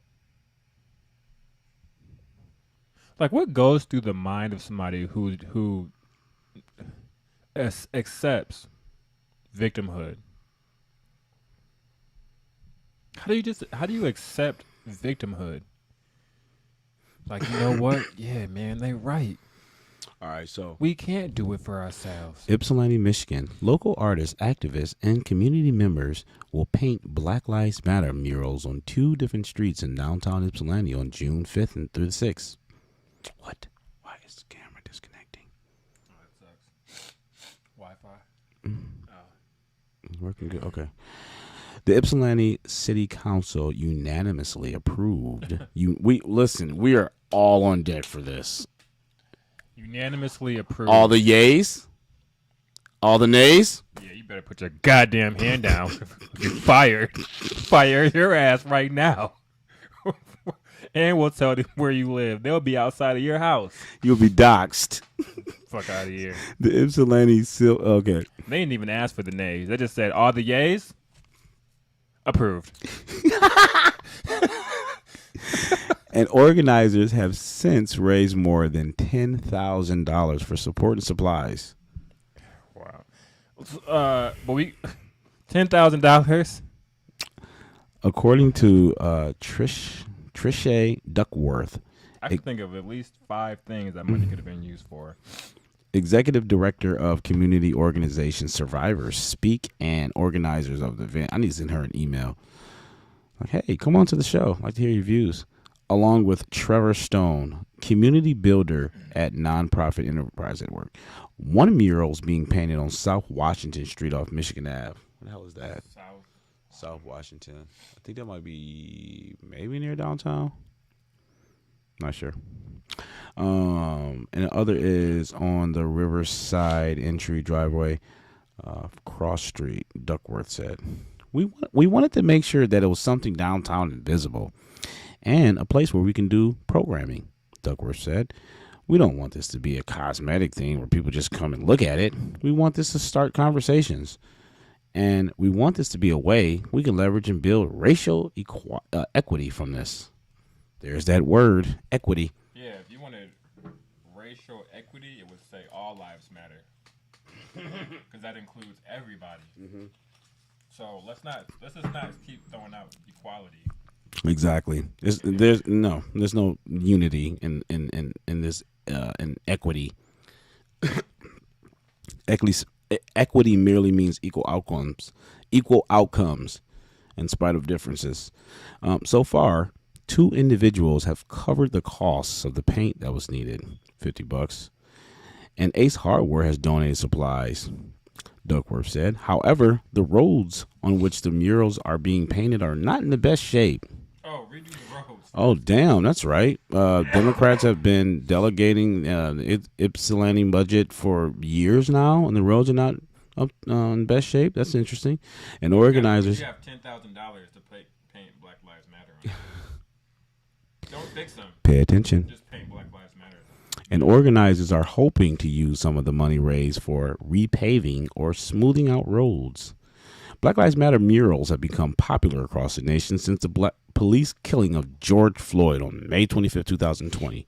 In Michigan, murals have been painted in Ann Arbor, Jackson, Flint, and Kalamazoo, where local artists hope to bring support and awareness. There's that word, awareness. Awareness. What is the whole purpose for all this? Awareness. Okay, so what is the motivation? And then what? Awareness. What's after the awareness? Awareness. Can't you feel it? We're aware. You know what aware sounds like? What's that? No, yeah, take the out. Oh, yeah. Hold up. 1 second. We want them to be woke. We want them to be woke. Wake up to the systemic racism that's oppressing the lives of Black Americans today, 2021. You know, you guys. In this country. You know, I got to thank you guys of just reminding me the importance of my melanin and my skin color every day. Sometimes I sincerely forget how I would be less of a man if I didn't recognize the significance, the imperative and paramount significance of my skin, my epidermis. I mean, God, thank God I was blessed to be black, right? I mean, Jesus, man. If it wasn't for my skin color, I wouldn't be the man I am today. Right, never mind the decisions that I made. No, that's nothing. Skin color. It's nothing to do with my decision making. My decision making process. This is all about my skin. And 2 + 2 is 5. Is it 5? Go. And are you being objective? Oh, are you right. objecting? Yeah. That's a trick question. You're still objecting. You're objecting to this. I'm racist. I am racist as hell. Caps. I am racist as hell, man. And I feel like shit. All right. Okay, here we go. The painting of the murals will come just 2 weeks before a Juneteenth celebration on Ypsilanti on June 19th. Oh, you want to go be slapping? You want to go down there? Where's it gonna be at? Juneteenth probably get murdered. We probably will die. It's gonna be everywhere this year. We probably will die. It's gonna be gays. They haven't made Juneteenth a national holiday yet. It's on the horizon. You know that. But it's going to be gays. It's going to be trans. I mean, it's going to be the whole woke coalition. Woke crowd. They're going to be out there in force. We're going to be outnumbered. You know what I just thought about? Outnumbered isn't even the word. You know what I just thought about? I just thought about 2 games. Diablo and Contra. You know what I'm thinking of? The scene in The Matrix where Neo was fighting the Agent Smith that kept pouring out of everywhere. It just kept pouring in. Oh, the fucking clones? Yeah, killing the clones in the park. Man, you're gonna make me watch that movie tonight. That shit was dope. Man. No, that's what's gonna happen. We can do it, man, but it might be a fight. I'm just letting you know. Well, it's gonna be a confrontation for sure. We'll be all right. I'm saying, well, we won't provoke anything, of course, but we're unfortunately encounter those very, very insatiable, emotional jabronis. That's gonna take it up a little notch, and may escalate it to where it has to be handled properly. But let's go ahead and finish this. So, June 19th. What's the day today? Damn, that's a day before I got to go back to the unit. Midnight. In April, the Ypsilanti City Council has passed a resolution to recognize a holiday each year which commemorates June 19th, 1865. It's when a group of black Americans in Texas learned about the Emancipation Proclamation that sent them free earlier in the civil. Wait a second, we were fucking freed wait. You're telling me we were freed almost a century plus ago? You're telling me we've been freed since 1865? No. We're still not free. It's a lie. We're not free today. It's a freaking lie. We're still slaves. We are not free. Ypsilanti declares Juneteenth as... Damn, there it is. There it is. Where are you at? Right there. Read the blue. Oh, Ypsilanti declares Juneteenth Gone. city holiday. Yep. Come on, man. It's so predictable. Like, so Juneteenth has been Juneteenth for all. I've never heard of Juneteenth. Have you? Yeah, I've heard Juneteenth. Prior to this whole, you've heard. But I'm of saying it? it's been a thing I've all never this heard of time, and now because the liberals are making their moves, placating, bringing it to the forefront now. Now we're gonna make it a holiday. The community support. And see, this is what X was talking about. Breadcrumbs. Who? Malcolm X. Breadcrumbs. When he was talking about how the liberals, right. they give them, they give black people breadcrumbs. Right. Hey guys, we're gonna take this Juneteenth and make it a city holiday. Yep. We're gonna let you paint Black Lives Matter on the street. Yeah. Breadcrumbs. We support you guys, but when you really sit and ask yourself, okay, how is this helping? How is this improving the black community? Exactly. Crickets. Black Lives Matter mural painted on downtown Ypsi streets. Racism solved. It's solved. We're cured. Okay, let's continue here. The community support around the Black Lives. Really? I'm sorry. I know. Whatever. Is special to Duckworth and other activists who say the murals are part. We should I'll paint the unwoke. Well, no.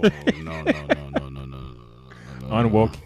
We really ask for ass whooping. I'll do it if you down to do it. I would do it all day. I wonder if Ace Hardware would give us free paint for that. I don't know, man. I think that because it's been approved by way of city ordinance, they may have legal grounds to do what they're doing, and we may No, they not. do.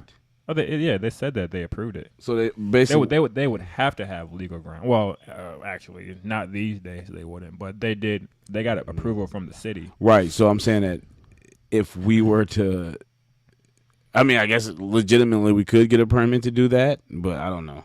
We'd have to go through the legalities. Once they hear what we're about, they're gonna be like, "We should." All right, I'll get to it. Yeah. Who said the mural is a part way of acknowledging the Black Lives Matter? People say it's just a mural. No.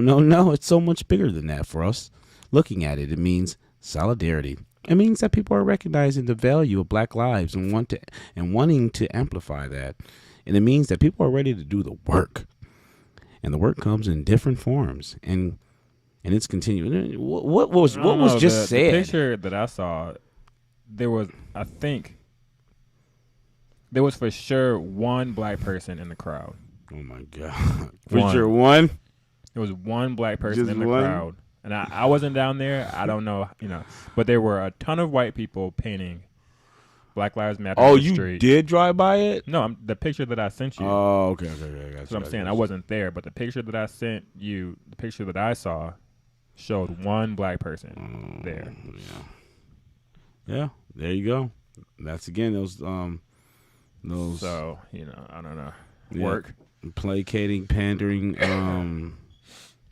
white liberals who just want to show some love. They just want to be there for us, pat us on the back of the head. Somebody's got to come out and give the breadcrumbs away to somebody. Black people just eat it up though. Like they're not gonna go get their bread. Y'all don't have themselves. any dignity for yourselves. Y'all just absolutely just completely relinquish all responsibility. Yeah, there we go. You guys just absolutely relinquish all responsibility and self-governing agency of your own lives. So act like a goddamn monkey fool as long as you are paid government crumbs, basically breadcrumbs, as Malcolm and X you're willing to affectionately accept put it. that. for some awareness. Awareness. And stop begging. How do you think that makes you look? No, seriously. How do you think that makes you look? Especially you grown men. Women, I'm not. That's a whole different No, women shouldn't spear. be begging either. Well, yeah, but women, they're more. They have more of an emotional appeal to the. And I'm not justifying it at all. I think it's ridiculous. But I have to start where the standard. I have to start where the standard begins with men. For men to just okay, guys. You guys are supporting your own destruction. Men, you are actively supporting your own destruction. Black men. Okay. Why give into a narrative that makes you look less than a man?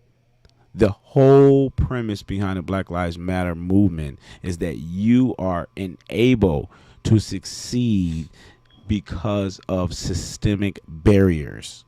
Now, let's analyze that for a second. Why would you give all authority to that narrative? Are you not in charge of your own life? Why would you relinquish your control of your own life? Wouldn't, as a man, you want to accept your own accountability? Is that not a thing? Oh, bro, you knocked. You're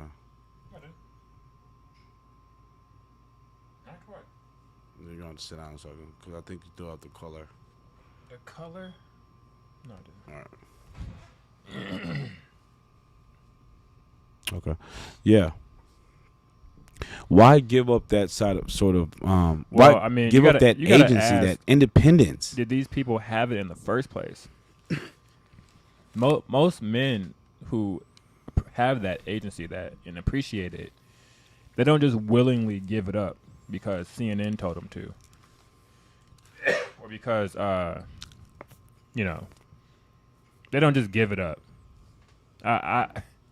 You can't tell me that my life isn't a reflection of my responsibilities. You just can't tell me that. You're not going to be able to convince me of that. Right. I don't care what you say. I can look back at my life. I know what I have accomplished, what I have not accomplished, and I know why. And I've never have I sat around and blamed the outcome of my life on forces beyond my control, like what the white people are doing, what they're saying, what happened in 100 years ago, 200 years ago. Right. Never done it. And my parents, I didn't even get that. I didn't hear anybody spouting that message growing up. It wasn't even a thing. Not that I'm aware of.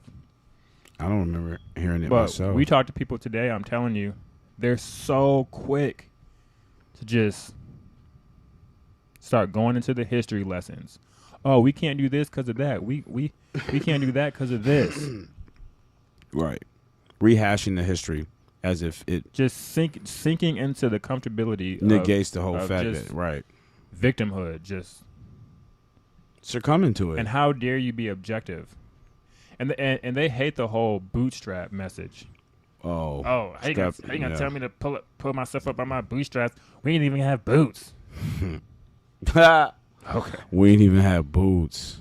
All right, but you got Jordans though. Oh yeah. Oh, we had the J's. You got Timbos though. We had the J's. Uggs and red bottoms. Uggs and red, right? Well, you ain't got boots, shoelaces. They had to have the J's. Gotta have the J's. And that's on Bird. $100, $200, $300 line wrapped around the building. No oppression there. Nobody stops you from doing that. And these are not wealthy people.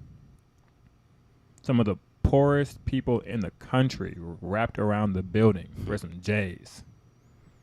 Put some J's though. And those are the same ones in the streets tearing shit up, talking about systemic oppression. Right.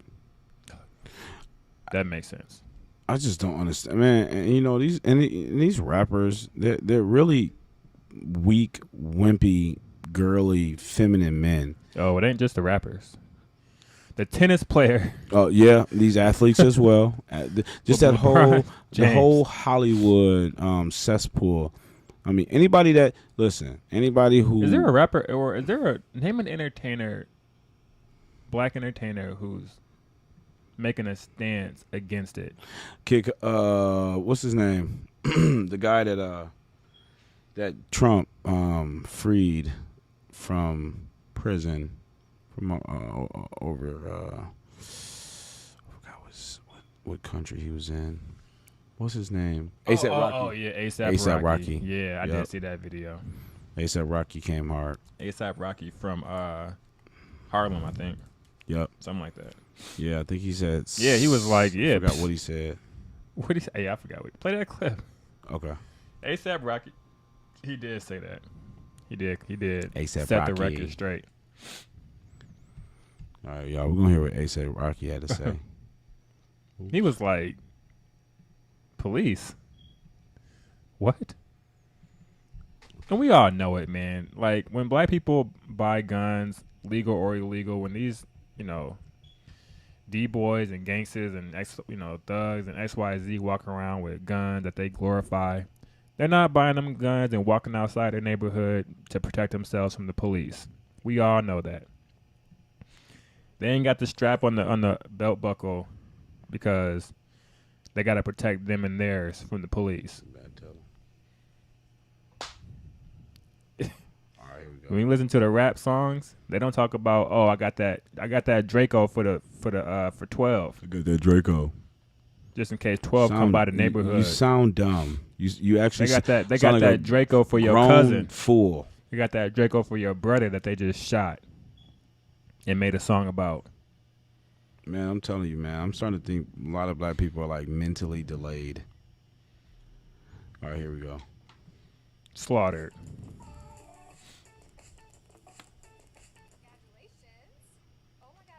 No, it ain't this. This ain't the one. All right, let me hear this real quick, though. Oh, it's probably a compilation.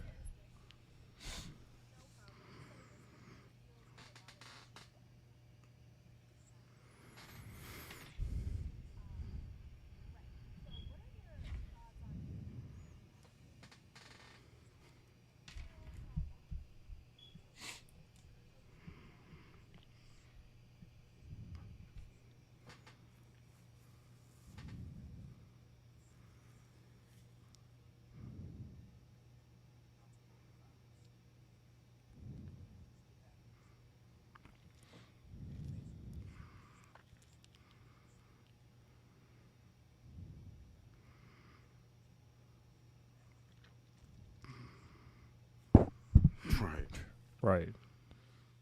Substantially.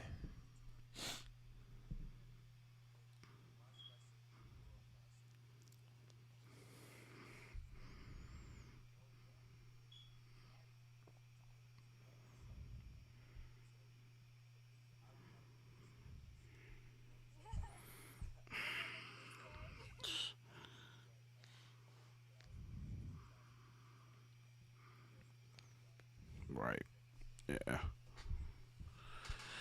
It's like they'll. It's almost like they'll. There was a different one though with him in a suit. I want to say he basically said the same message though. That's the thing I have about celebrities, and I get it. That's not their forte to actually dive into the depths of the political climate. I get it. However, my thing is, if you're gonna say your piece about something, it ain't even got to be. Look, it can be succinct and just straight to the point. It doesn't even have to be a full length, explanation of what you see and what you observe. You can just simply say, "Look, black people are killing each other more than cops." I mean, what's being pushed is a lie when I see it. And Lil Wayne said it. Lil Wayne said it, right? He said he was rescued by a white officer. And the black officer stepped right over him. Yeah. And he said what did he say? All lives matter. He said he's been around all the lives world matter. and the country. He ain't never been showed no racism. Right. Or He said, "What is racism?" Right. What is racism? I never heard of racism. Black is the night. Exactly. I can't imagine being one of these celebrities and being asked these very inordinate questions. Like, I got guaranteed like a little Wayne or ASAP Rocky. You know, they do performances all over the country. So they do performances in white areas, they do performances in black areas. You know good and goddamn well they're more concerned for their safety and their lives when they go to their own areas. Right. With their own people. And they feel a lot more safe and free to just be in areas where the crowd is predominantly white. Right. That's a fact. Right. That's a fact. So their lives are in more danger in their own areas. That's a fact. It's a hardcore fact. Right. So now you want them. Well, now they are giving out this message that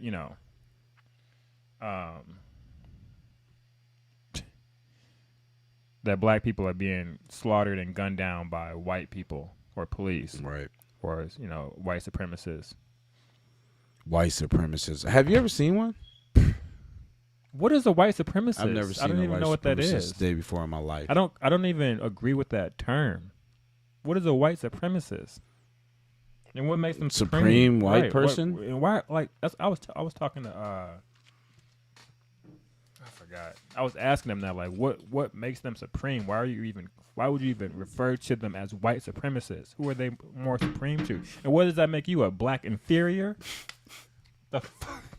So like, would it be racist for me to start calling black people black inferiors? If you're gonna call white people, because they accept that, they accept the premise, right?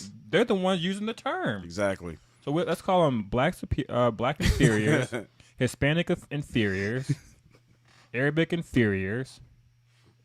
Because in order for one to be supreme, the other one would have to be inferior. Just by default, right? By default. So you guys are black inferiors, and you accept that. You accept the premise. This is your proposal. This is what you all are proposing. Y'all are proposing. That sounds. I never deem somebody or accept somebody as a white supremacist. The fuck, bro? What are you even saying? Like, and they just spout these terms because they got it from the media or whatever. They got it from somewhere, or because once upon a time the KKK called themselves white supremacists. Mm-hmm.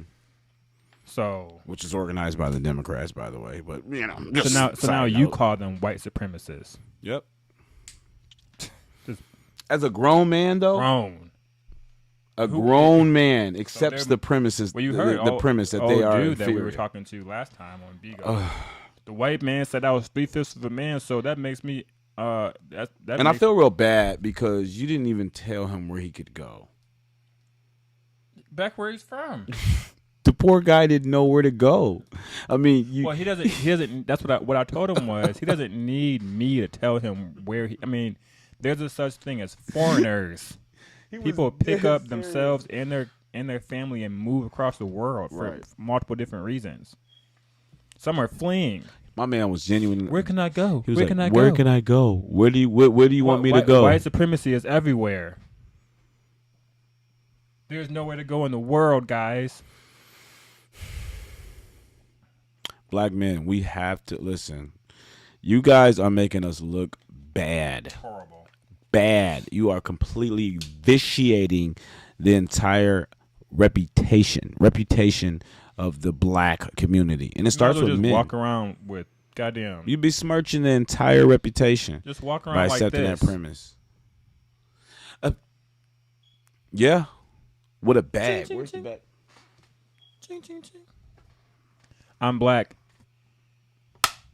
Give me that white privilege. Just stand in the streets and don't you understand what other races? Hold out your Black Lives Matter cup. What do you all think other races are saying, though? Right. What do you think other races are saying about the black woman twerking? What do you think people of wealth are saying when they get together and just talk about the world and things that people of wealth talk about? People with power, people that can make a difference.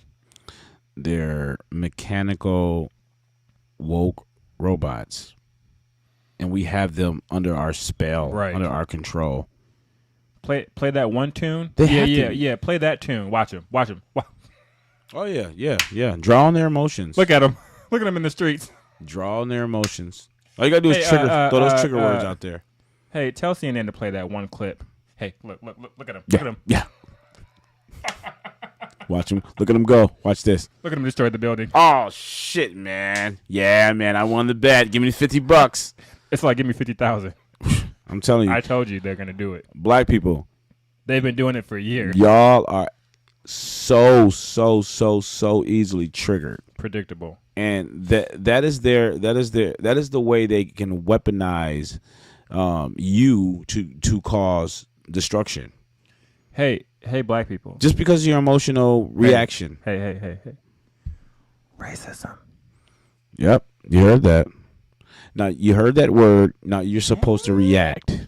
When you hear that word racism, you're supposed to go into some sort of trance. Oh gosh, I can't do anything. I'm incapable of succeeding. The Holy Ghost. Yeah. Oh yeah. Speaking in tongues and everything. Racism. Oh yeah. And this woke ideology, this whole woke mindset is actually infused in the churches today too. It is. Oh my gosh. I don't go to any of these modern day mega churches anymore. I want to sit in on a church. I want to sit in on a classroom setting. Where else? I want to sit in on a CRT class. Ooh. Just sit in. Critical race theory. Just sit in and absorb. Well, not absorb. God forbid. Absorb anything. But just observe. You'd be heartbroken. Well, I doubt poor that. kids. I'm sure it's 90% so predictable. Okay, so I wonder what they're like actually, what they're teaching the white students to make them feel guilty. Poor white kids. Like what must they be saying to where the white student leaves out of college or grade school feeling like he's the oppressor? You're racist. Your dad was racist.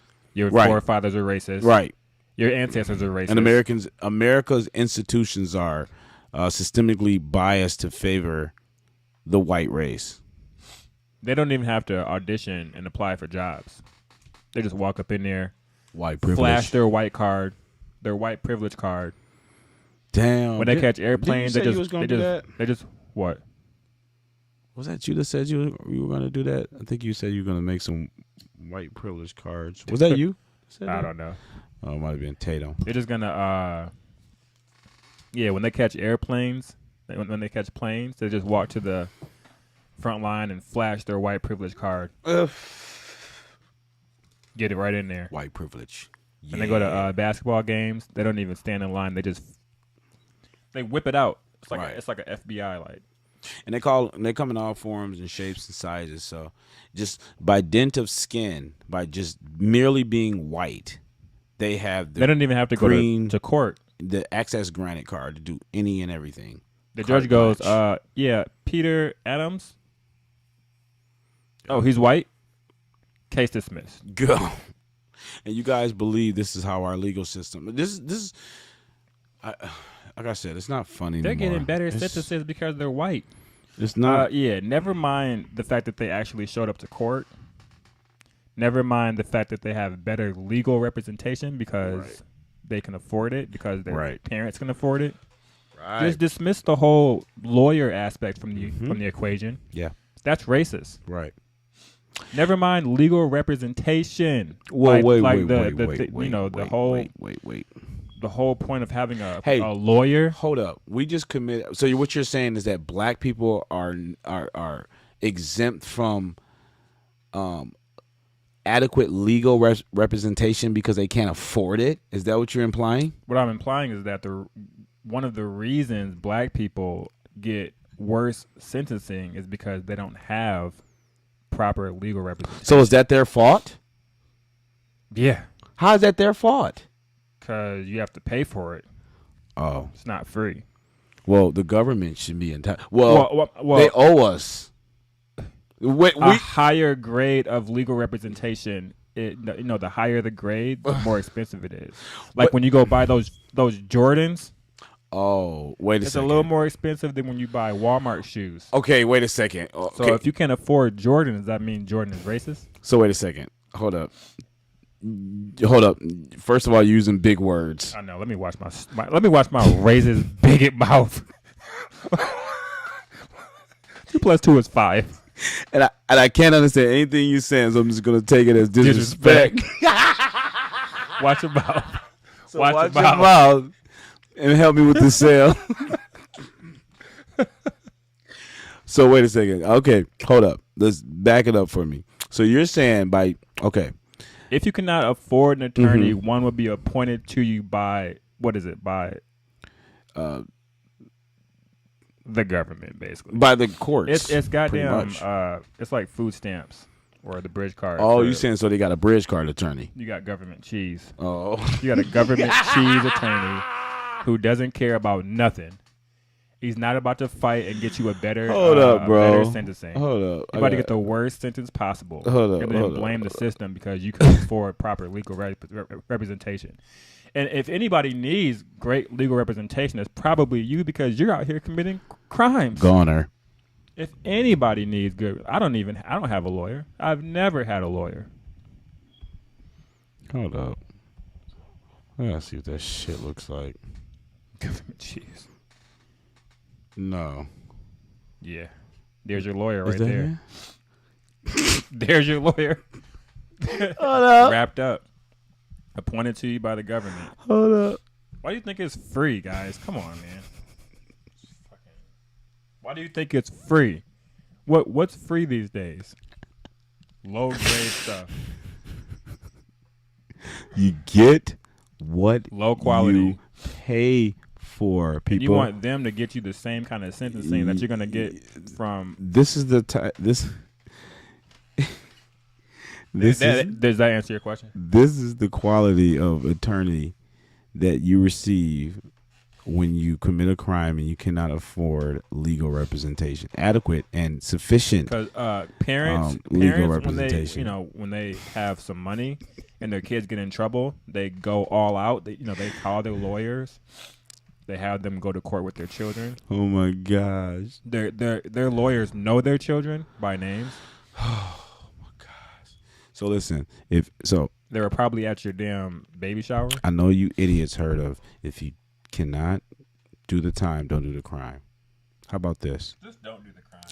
Don't do the crime because you don't have a dime, and you most likely will have to do the time. So it only makes sense that you try to limit your encounters with police officers. And you know what? Best way to avoid all encounters with police officers, did you guys know that the best way to avoid prison? Don't commit any crimes. Can you believe that? I just learned it the other day. The best way to avoid being added to the mass incarceration notion is to not commit any crimes. So just saying. Can you believe that? Don't do it. Oh my gosh. And if you do it and you get caught by the police who are paid to catch criminals, gone. The worst thing you can do is then fight the police. How dumb can you be? Oh shoot, man. It would be one thing if you could see like multiple examples of that working out in somebody's favor. Oh shoot. No, you're right. You're right. I don't know. I mean, like fighting the police. Well, it would involve some thinking on the spot. Like think it through. Like I told you that trouble when I got in trouble. That story when I got in trouble. What? When I got caught by the police. And I thought about, when they were telling me to run. Right. Where am I gonna go? Wait, who's telling you to run? Everybody in the area. Run, man, run. How come you didn't run? Oh, you have to refresh my memory. When I got caught at school with the whole incident that happened. I was like, I got secondary, third, tertiary information about that. I never got the story from you. Yeah, we talked about it. We did? Yeah, just recently. Anyways. Anyways. When I got I don't caught, remember. they were all saying the police officer was looking at me in his car, driving to me. Where am I going to run to? And then let's say I got away. Where am I going to go? Because they can't find out where I live. Right. People forget that I'm not even in a vehicle. We're in a digital age too, by the way. I mean, so if they really want to track you down, I mean, come on. Plus, it's making it worse. Like, there's a such thing as making a bad situation worse. Yeah. So you're charged. So one of the reasons why I didn't get in that much trouble, I'm not shit you not. One of the factors contributing to me not getting in that much trouble is because I did not resist arrest. Wow. The police officer even said that to my dad. He told him, like, it was an older police officer too. He was like, I've been around for a while.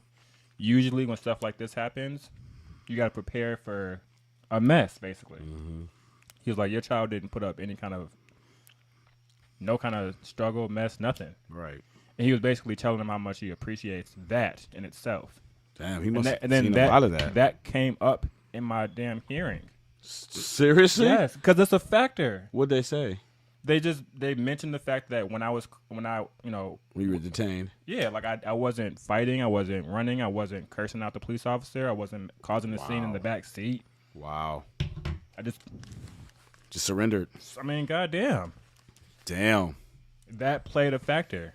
They look at all that, your behavior. Mm-hmm. I mean, if they're gonna look at your level of remorse, which they do, they look at your level of remorse for your crime. They look at your history. They look at if you're working, multiple if you're, factors. Exactly.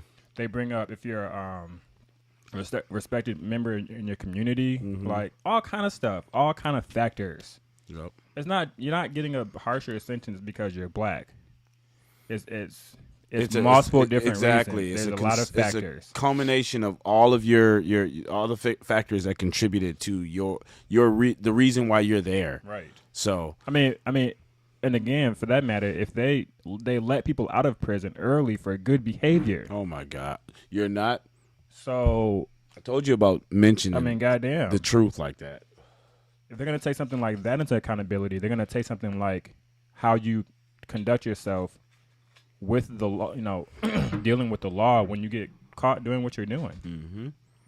So yeah, if I was swinging on the police officer, running, resisting arrest, tightening it up, making it hard for them to put the cuffs on me in the back seat, kicking the seat, cussing, that would have played a part. I would have got. That's funny because I was out in Inkster. I was out in Inkster with my cousin Tony, and Tom. Yeah, Tone.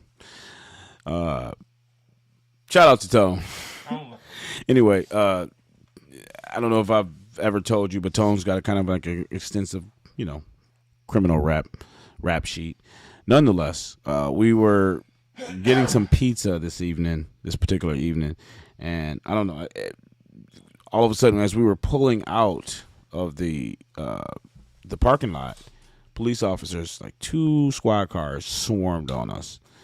And no, this is like a few years ago. Swarmed on us out of nowhere. Red lights, green, blue lights. So I did. Get on the fucking ground, niggers. We were in Inkster, keep in mind. So that's already a high crime area. So presumably they were looking for someone. I guess perhaps maybe I fit the description, whatever the case may be. I'm a black. I fit the typical description of, big nose, big lips. Yeah, big nose, big nips, 5'8", short. Anyway, nonetheless, I did what I would think any responsible person would do. Adult. Under those circumstances, I pulled my car over, put it in the park. The cop said, stay in the car. Stayed in the car. They came, asked us to step out of the vehicle, search the vehicle, put us both in the squad cars in handcuffs. So, he said, while they search the car, while they search the vehicle, they're gonna need us to, and then when they need to run our information as well. So we're sitting in the back seat. Same squad car. Why the hell is Tony starting to become irate? Motherfucker, this. Why the fuck y'all stopping us? Y'all. This. I'm like, Tony, let these officers do their job. Let these officers do their job. And you hear one of the officers saying, like, dude, your friend's like, he's making this a bigger situation than it has to be. I was like, Tony, let these officers do their job. That we're going to be out of here in short order. We're not guilty of any crime. We didn't do anything, not that I'm aware of. Relax.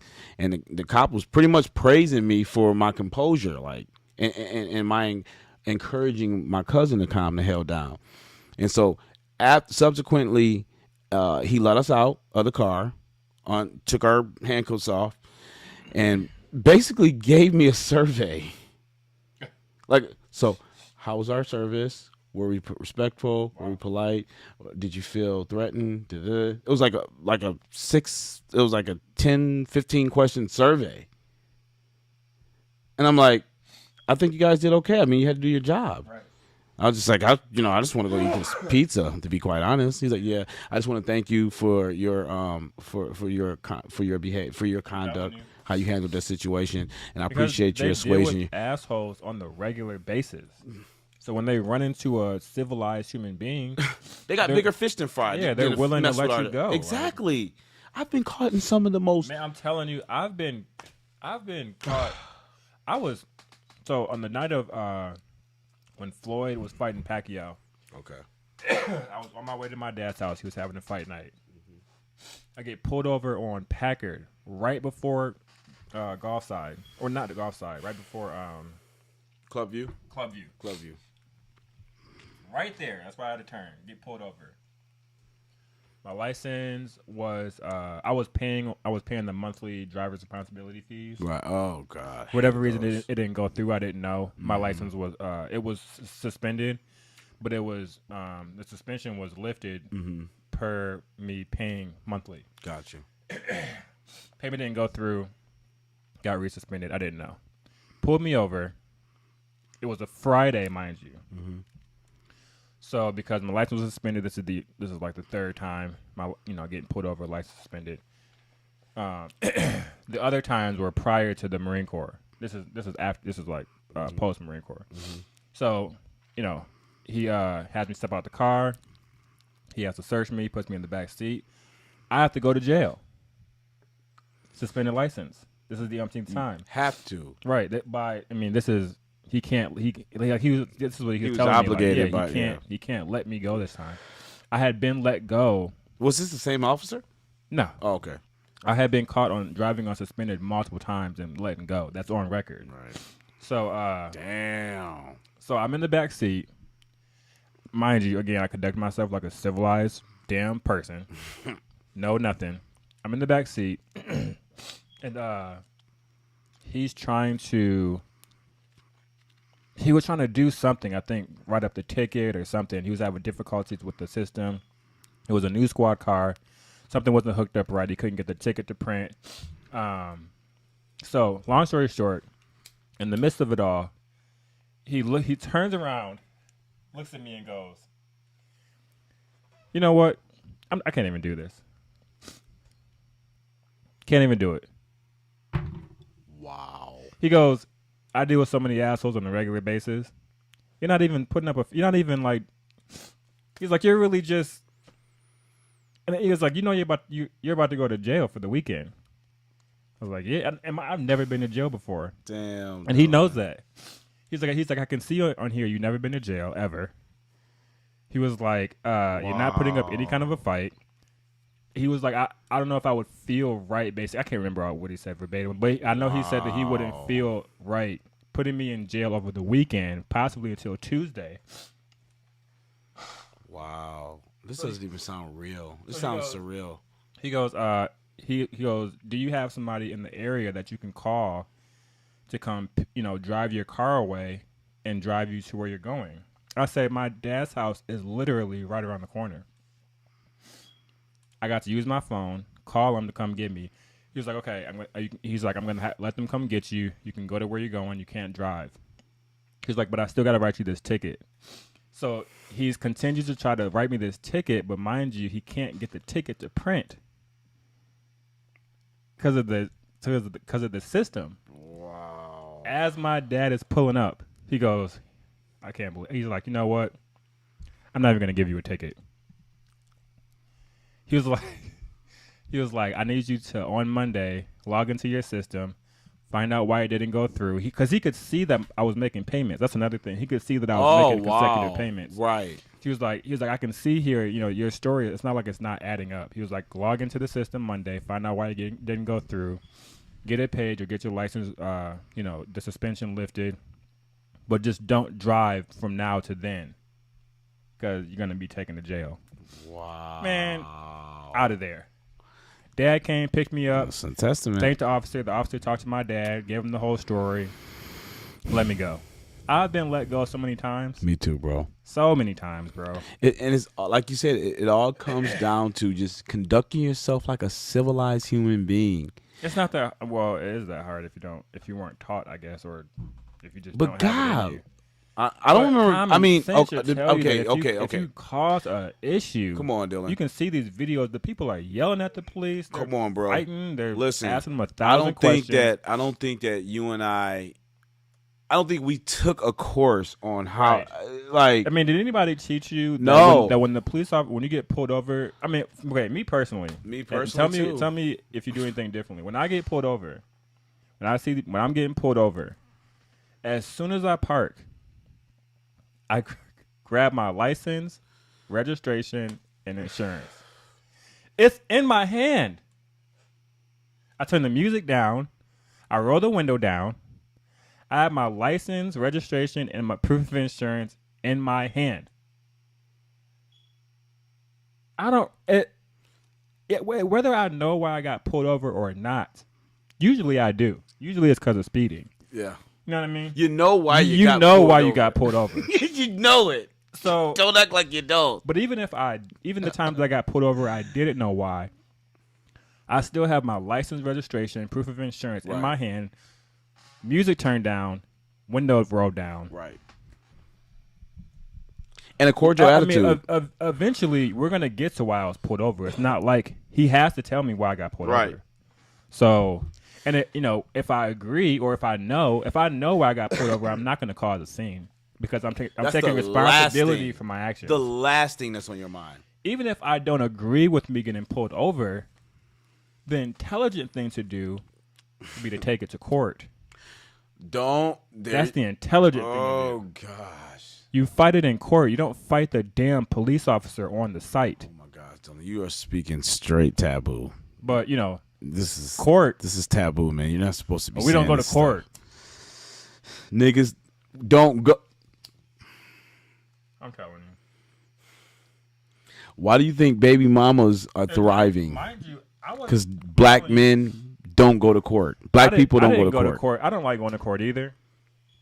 Nothing to do with my skin color. I just nobody don't likes going to court, but it is But when I was younger and I had like 13 tickets, I was just wilding out. When I was going to court, because I would go to court every once in a while, I still didn't get in trouble in court. Right. I showed up to court, civilized. I wasn't suited, but business casual. Talked to the judge, told him my situation. This is why I don't have the money to pay the bill, X, Y, Z. At any given time, he could have been like, nope, 3 months in jail, work it off. Any given, when I went to the Marine Corps, prior to that, I had $1,300 in tickets. Wow. License suspended. The last time I got caught with my license suspended, the officer, I kid you not, I was on my way to work with Mark. I got pulled over on Washtenaw, illegal left turn. I didn't know why I got pulled over that time. I wasn't speeding. Illegal left turn, got pulled over, license suspended. On my way to work, being civilized, I could have got taken to jail. Because that was like the second or third time. The officer came back and said, we're going to let you go to work, but I'm telling you right now, and on now, I saw half my license land in my lap. He cut it? He cut that bitch. He was like, he said he going to let you drive? No, I could. They towed my car away. They towed it away. But they let me go to. I was telling them that my Okay. job was right around the corner. I was on my way to work. Okay. So they just completely shredded your license. Yeah, but they allowed you to go exactly. free. Like, I'm telling you right now, you're done driving because I owed $1,400 in tickets because I hadn't paid nothing. How old were on it. you? I was 19. Okay. 19. Wow. And yeah, let me go. I had to walk to work. Had to catch a bus home. Was it a white officer? Two white officers. Right on Washtenaw. Based off the woke narrative, you're supposed to have been shot, killed, locked up. Locked up. At least locked up. At least. Snipped it. He said, go to work. You can't drive. Car's going to get impounded. Let me just give you an example of one of my scenarios. Right, I mean, man. aside from the one that, and again, this is just this aligns with that basic reality, which is you conduct yourself accordingly. It's not hard. You speak. You present yourself in a respectful, cordial manner. And it's not a matter of bowing down and a less or cowering. It's nothing like that. Don't present yourself as a threat. Right. You don't have to present yourself as a viable threat. But nonetheless, I was coming down the back road over here. Your boy had what? License expired, tags expired. Right. I mean, No insurance. every reason to feel uneasy on the road. Like it's a wrap. Like, I mean, I'm just ducking and diving on these back streets so I don't get hit. Nonetheless, the guy, officer pulls me over. I mean, this guy followed me for like 5 minutes. It's like, you know you're done. Like, can you just slow down? I don't have to turn the lights on, do I? Do I got to turn the lights on, your stupid ass? Just pull over. I'm like, okay. So he just, I'm like, okay. All right. I'm like, okay. Damn. And I'm not thinking about my skin color at all. I'm just thinking about my license. I'm thinking about my tags. I'm thinking about all that. That's what has me nervous. You just made a great. That's what has me. I just been there like, he gonna get me because I'm black. Exactly. I know I'm going to jail because I'm black. Exactly. And then when he gets out the car, look, he's white. I'm done. So I've never. This officer, he comes to the bro, and I see this officer that pulled me over. He had pulled me over once before because he had recognized my vehicle. He's like, I pulled you over a couple weeks. Well, I think it was like about a couple months ago. He's like, yeah, over in Walmart. Yep. I'm that guy. How are you? He's like, yeah, man. Sheesh. You got your license, registration, insurance, proof of insurance. I go inside my glove compartment, grab just a buttload of. You can find. Let me hold up. Receipts, McDonald's receipts, I got CVS receipts. Give me a second. DTE bills, like. I got it in here, officer. My girl, she got my paperwork all mixed up, and so. Goddamn kids, man. Oh my god. Yeah, man, my car is messy, man. I got whatever, making conversation. He said, okay, well, just keep looking for that. I'm going to run your information, and I'll, swing back. Comes back to the car. Yeah, man, so your license expired. I was like, yeah. Honestly, I was scheduling an appointment sometime next week to get it taken care of. Just had to get to work, whatever. Had errands and things like that to run. Got a family. He's like, yeah, I understand. And you can tell just the oh God, what is it? The uneasiness the officer had, like the cognitive dissonance that the officer was having, because he was like, okay, this guy, this is textbook ticket, car impound, like same situation. Like this has to happen because I'm legally obligated to do this. Right. But he's like, you know what, man? Where are you going? I was like, right around this corner, stop sign to the right, It's not that they don't care, but they got other things. We're not high priority. Right, the paperwork is more of a hassle. Exactly. What it's worth. Maybe it's a stretch, but I like to always incorporate a little politics in those interactions. Blue Lives Matter. I've never. I'm like. I only say that after the whole the encounter, but I'm like, you You know what? Because I said it to this officer because he'll let me go. Eventually, he was like, "Yeah, just go ahead, man. You know, you're good, man. Just get that taken care of." Blah blah blah. But I was like, in spite of what's being said about police officers today, you guys are not the assholes that they're portraying you guys out to be. But they're not. It's like they can be. And I asked him, I said, was there anything racial about this interaction that we had, sir? He's like, and he started laughing. He's like, you have a good night, man. Right. He's like, there's nothing happened. Thank you. It's like, I mean, anybody can be an asshole. A police officer can be an asshole. Right. Being an asshole towards him or them. It's their discretion. Right. And my thing is that they're granted with the ability to use discretion. So why would you even abuse that if they can choose to do that if you conduct yourself in a moral fashion? Because black people are programmed to act that way. Oh yeah.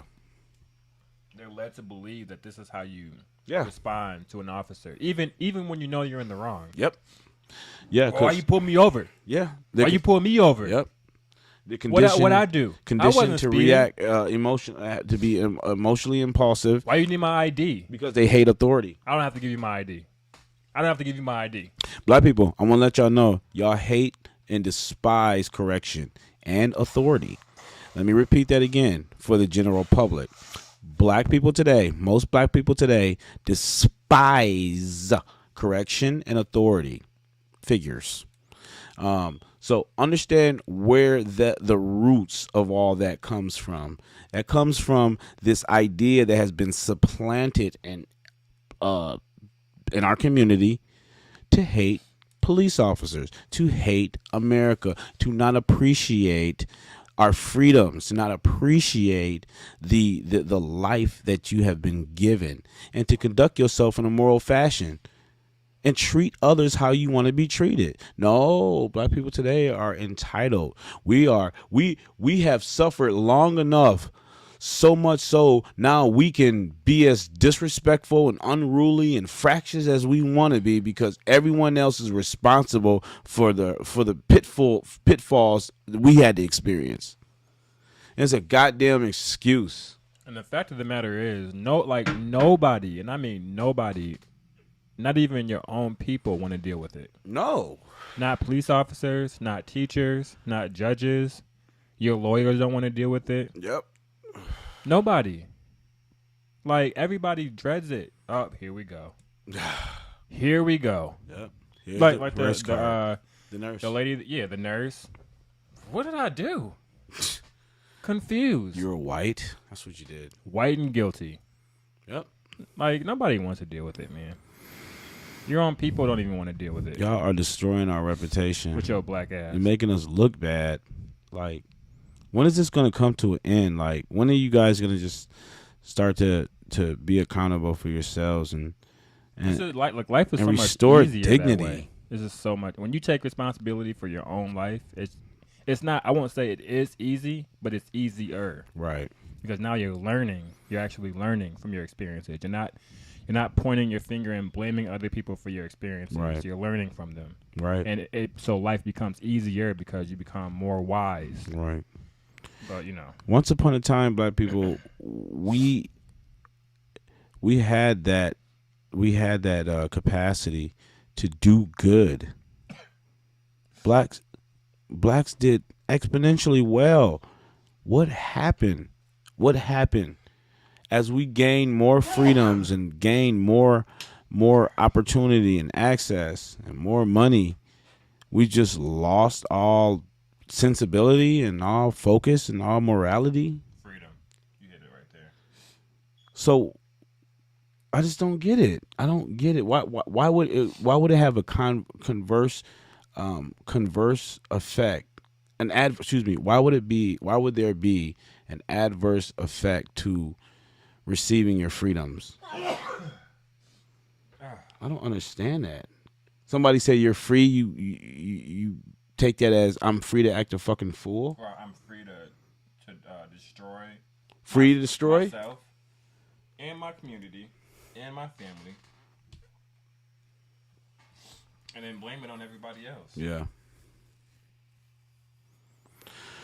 Man, and Come on, man. Sucks, Like, man. so many people face hardships in their life. So many groups of people. You can look through history. There's been hardships all over the world. Many different people, many different races. You can't take your actions as an individual or as a group of people and be like, oh, and basically justify your behavior because of hardships that your people faced. That's an excuse. That's not a reason. That's literally called not taking accountability for your actions. Yeah. You can't blame, like, everybody has hardships. You're not special, man, just because your people were enslaved. No. You're just not. I'm sorry to break it to you. Breaking news. Damn, You're not that's special because deep. your people were enslaved. I'm sorry. That's deep, man. Slavery was a thing. It still is a thing. It's in certain places. Oppression was a thing. Certain countries, they're still oppressed. Right. And they moved to America to escape oppression. So, you can't decide to not take advantage of opportunities that are readily available to you and then say that you don't have opportunities because you're oppressed. I mean, you can. That's what it comes down to. You can. And you know who's going to confirm that message for you? Who? White liberals. Oh, there you go.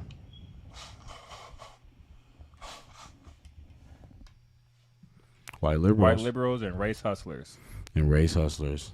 The Sharptons. Like your boy Jesse J. The Jameses. The fat, black, radical, Black Lives Matter founder. There's always going to be somebody to tell you, oh, yeah, baby. Yeah, baby. You right. You can't do it. Sure enough, baby. Come here, child. You so right. You can't do it. There's always going to be a pity party waiting for you. Right. Always. Always. It's just, like I said, it really just befuddles me at how men just, like, could call themselves a man. Remember how we used to talk about that? Just having just being somewhat cautious about, with regards to calling yourself and labeling yourself something. Like, to call yourself a man, like, what do you even think that embodies today? Like, it's not going around and, spouting these meaningless tropes and these meaningless and supporting and going along with these meaningless virtue signaling righteous causes, and they're pseudo righteous causes. They're not even real. They're not based in fact. They're not based in truth. They're not based in reality. They're not based in observable truth, observable reality. Observable reality. Because if I sat down, if Dylan and I sat down and talked to you all as individuals, you exactly, your argument fragments. It just dissipates right before our eyes. It doesn't hold water. All you're going to do is start. You're going to put your teacher hat on. Uh-oh. Here we go. Right? All of a sudden, you're a professor. All right. On history. Like, nobody knows history except for your woke ass. God, that's the worst. Now you got to start giving up all these history lessons. That's the worst. Like, come on, man. That's all you can do. History lessons. Right. But when we ask you about your individual self and your contributions to your own outcome, wokers, you start folding. Like laundry. Okay. Okay. So we're probably about to end this. If you're good with that. Yeah. I was thinking. Just give me a second. You know who I was trying to hit up on Instagram? Never responded, and it's kind of weird. Shania. She woke. Yeah, she's up there. She Look at this what I post doing. Uh-oh. Oops.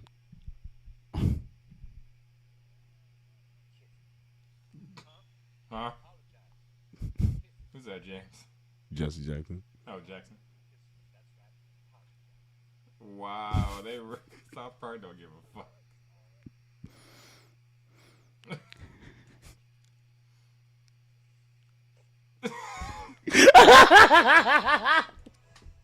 Jackson accepts apology. Did they get backlash for that? Yeah. Big time. Apologize. Apologize. That's so funny. I can't believe I can because it's South Park. Right, but they're done for though. They're off the air. Are they really? Yeah. What? Because of that? No, they noticed that the climate was becoming increasingly more woke. Yeah, they pulled out. I was like, fuck that. Well, they just made that skit? No, that was actually an episode. Yeah, a while earlier episode. Wow. Yeah, man, they were bold. South Park was bold. They would have been tearing this shit to shreds. They did a pandemic one too. It was pretty. They did one last pandemic, COVID pandemic one. It was pretty funny. Did they do one on the riots? I don't think so. I do not think so. Oh shit! Damn. Okay, so you can't go live on fucking Instagram on a computer. I've never been live. All right. Well, you one concurrent viewer. Right. We appreciate you listening, man. Why don't you put something in the chat box so we know that you're a real person there? Or 725. Oh, the first round? I don't know what this is. No, the first round wasn't that long. We're already 2 hours in. Yeah. Okay. I don't know what that is though, bro. But yeah, it's gonna go. This is gonna be on our page. They're gonna have to stream it. Kiss it.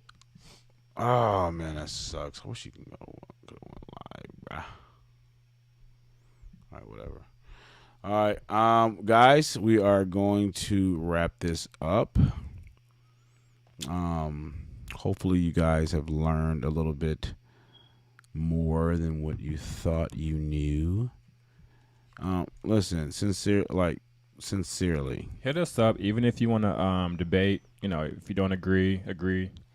Doesn't matter. Right. Dialogue, converse, have a conversation.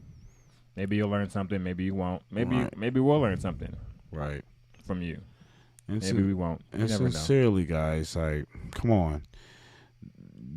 We joke around about this whole woke mindset, but this shit is it's like I said, the joke is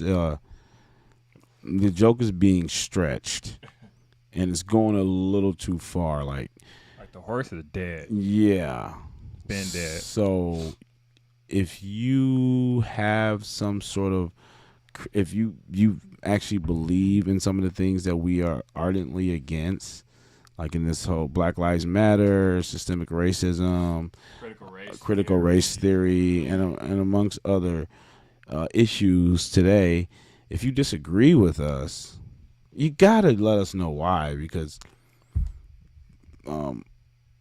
I genuinely want to know.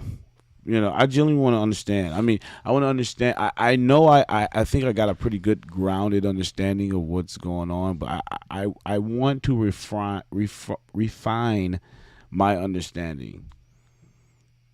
And please just let me know. But like, make it make sense though. Like, don't jump on and start getting emotional and trying to like force your opinion Right. Make it make sense. Make it make sense. And be prepared for some pushback because I don't agree. And you know, it's a conversation that needs to start being had on a regular basis without all the theatrics. Right. That's all it is. Just a mere conversation. No one can hurt. I mean, sticks and stones may break my bones, but words will never. Words hurt are me. breaking bones these days. Wait a second, bro. That's how sensitive everybody is. Hold up. I'm just checking. I know Bigo ain't step it up. Oh, stupid weak ass lives. You can join somebody's live, but you can't get on a live. Let me start your own live. It just doesn't make sense. I can't believe Bigo doing how they How is it that you can join someone else's live but can't get on your own live? User profile, right? Okay, whatever. I don't know, but you also can't go live on Instagram. Yeah, from a computer. Right, that's what I'm saying. So I don't know. Maybe it's I don't know. Yeah, maybe it's just an app thing. Or But you can do it on Facebook though. You can go live on your computer. I've never done Facebook. Or Twitter. I would assume Twitter. What a ninja. Maybe Facebook. Look at these dimensions. Dimensions of people. Everybody has their own world. Da-da. Like, goddamn. This is like a freaking retail store. Like, otherwise, you just see these people walking on the streets. Right. Now you can see what they're about, unfortunately. Look at this. Like, what is this? I'm sorry. Let me just. Oh, Lord.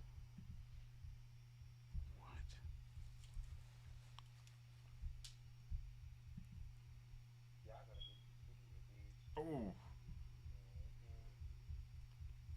Yo, hey, sister. How are you?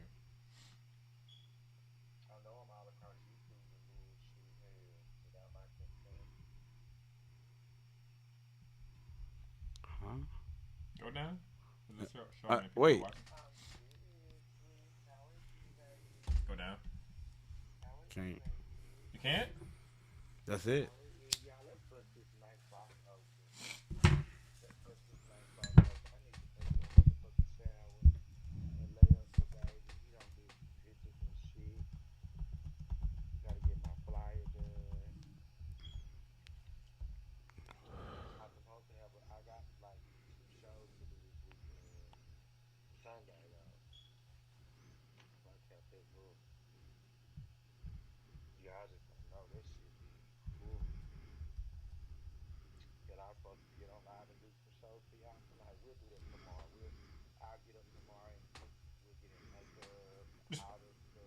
I'm supposed to do some shows.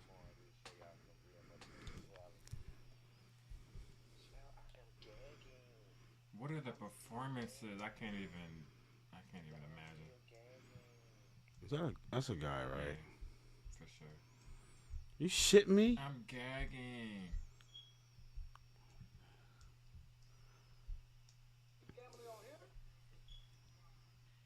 Look at the baby.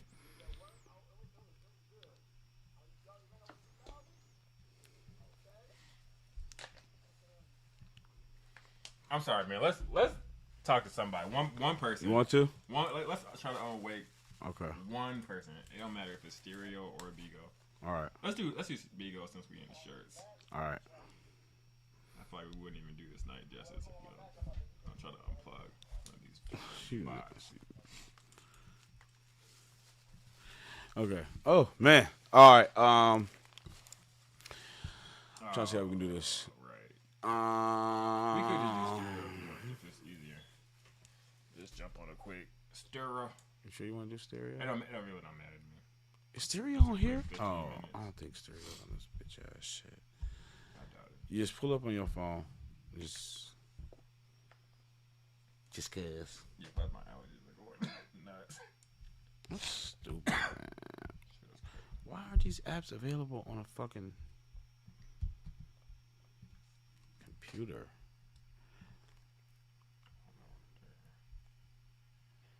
I don't know what to do. Gone.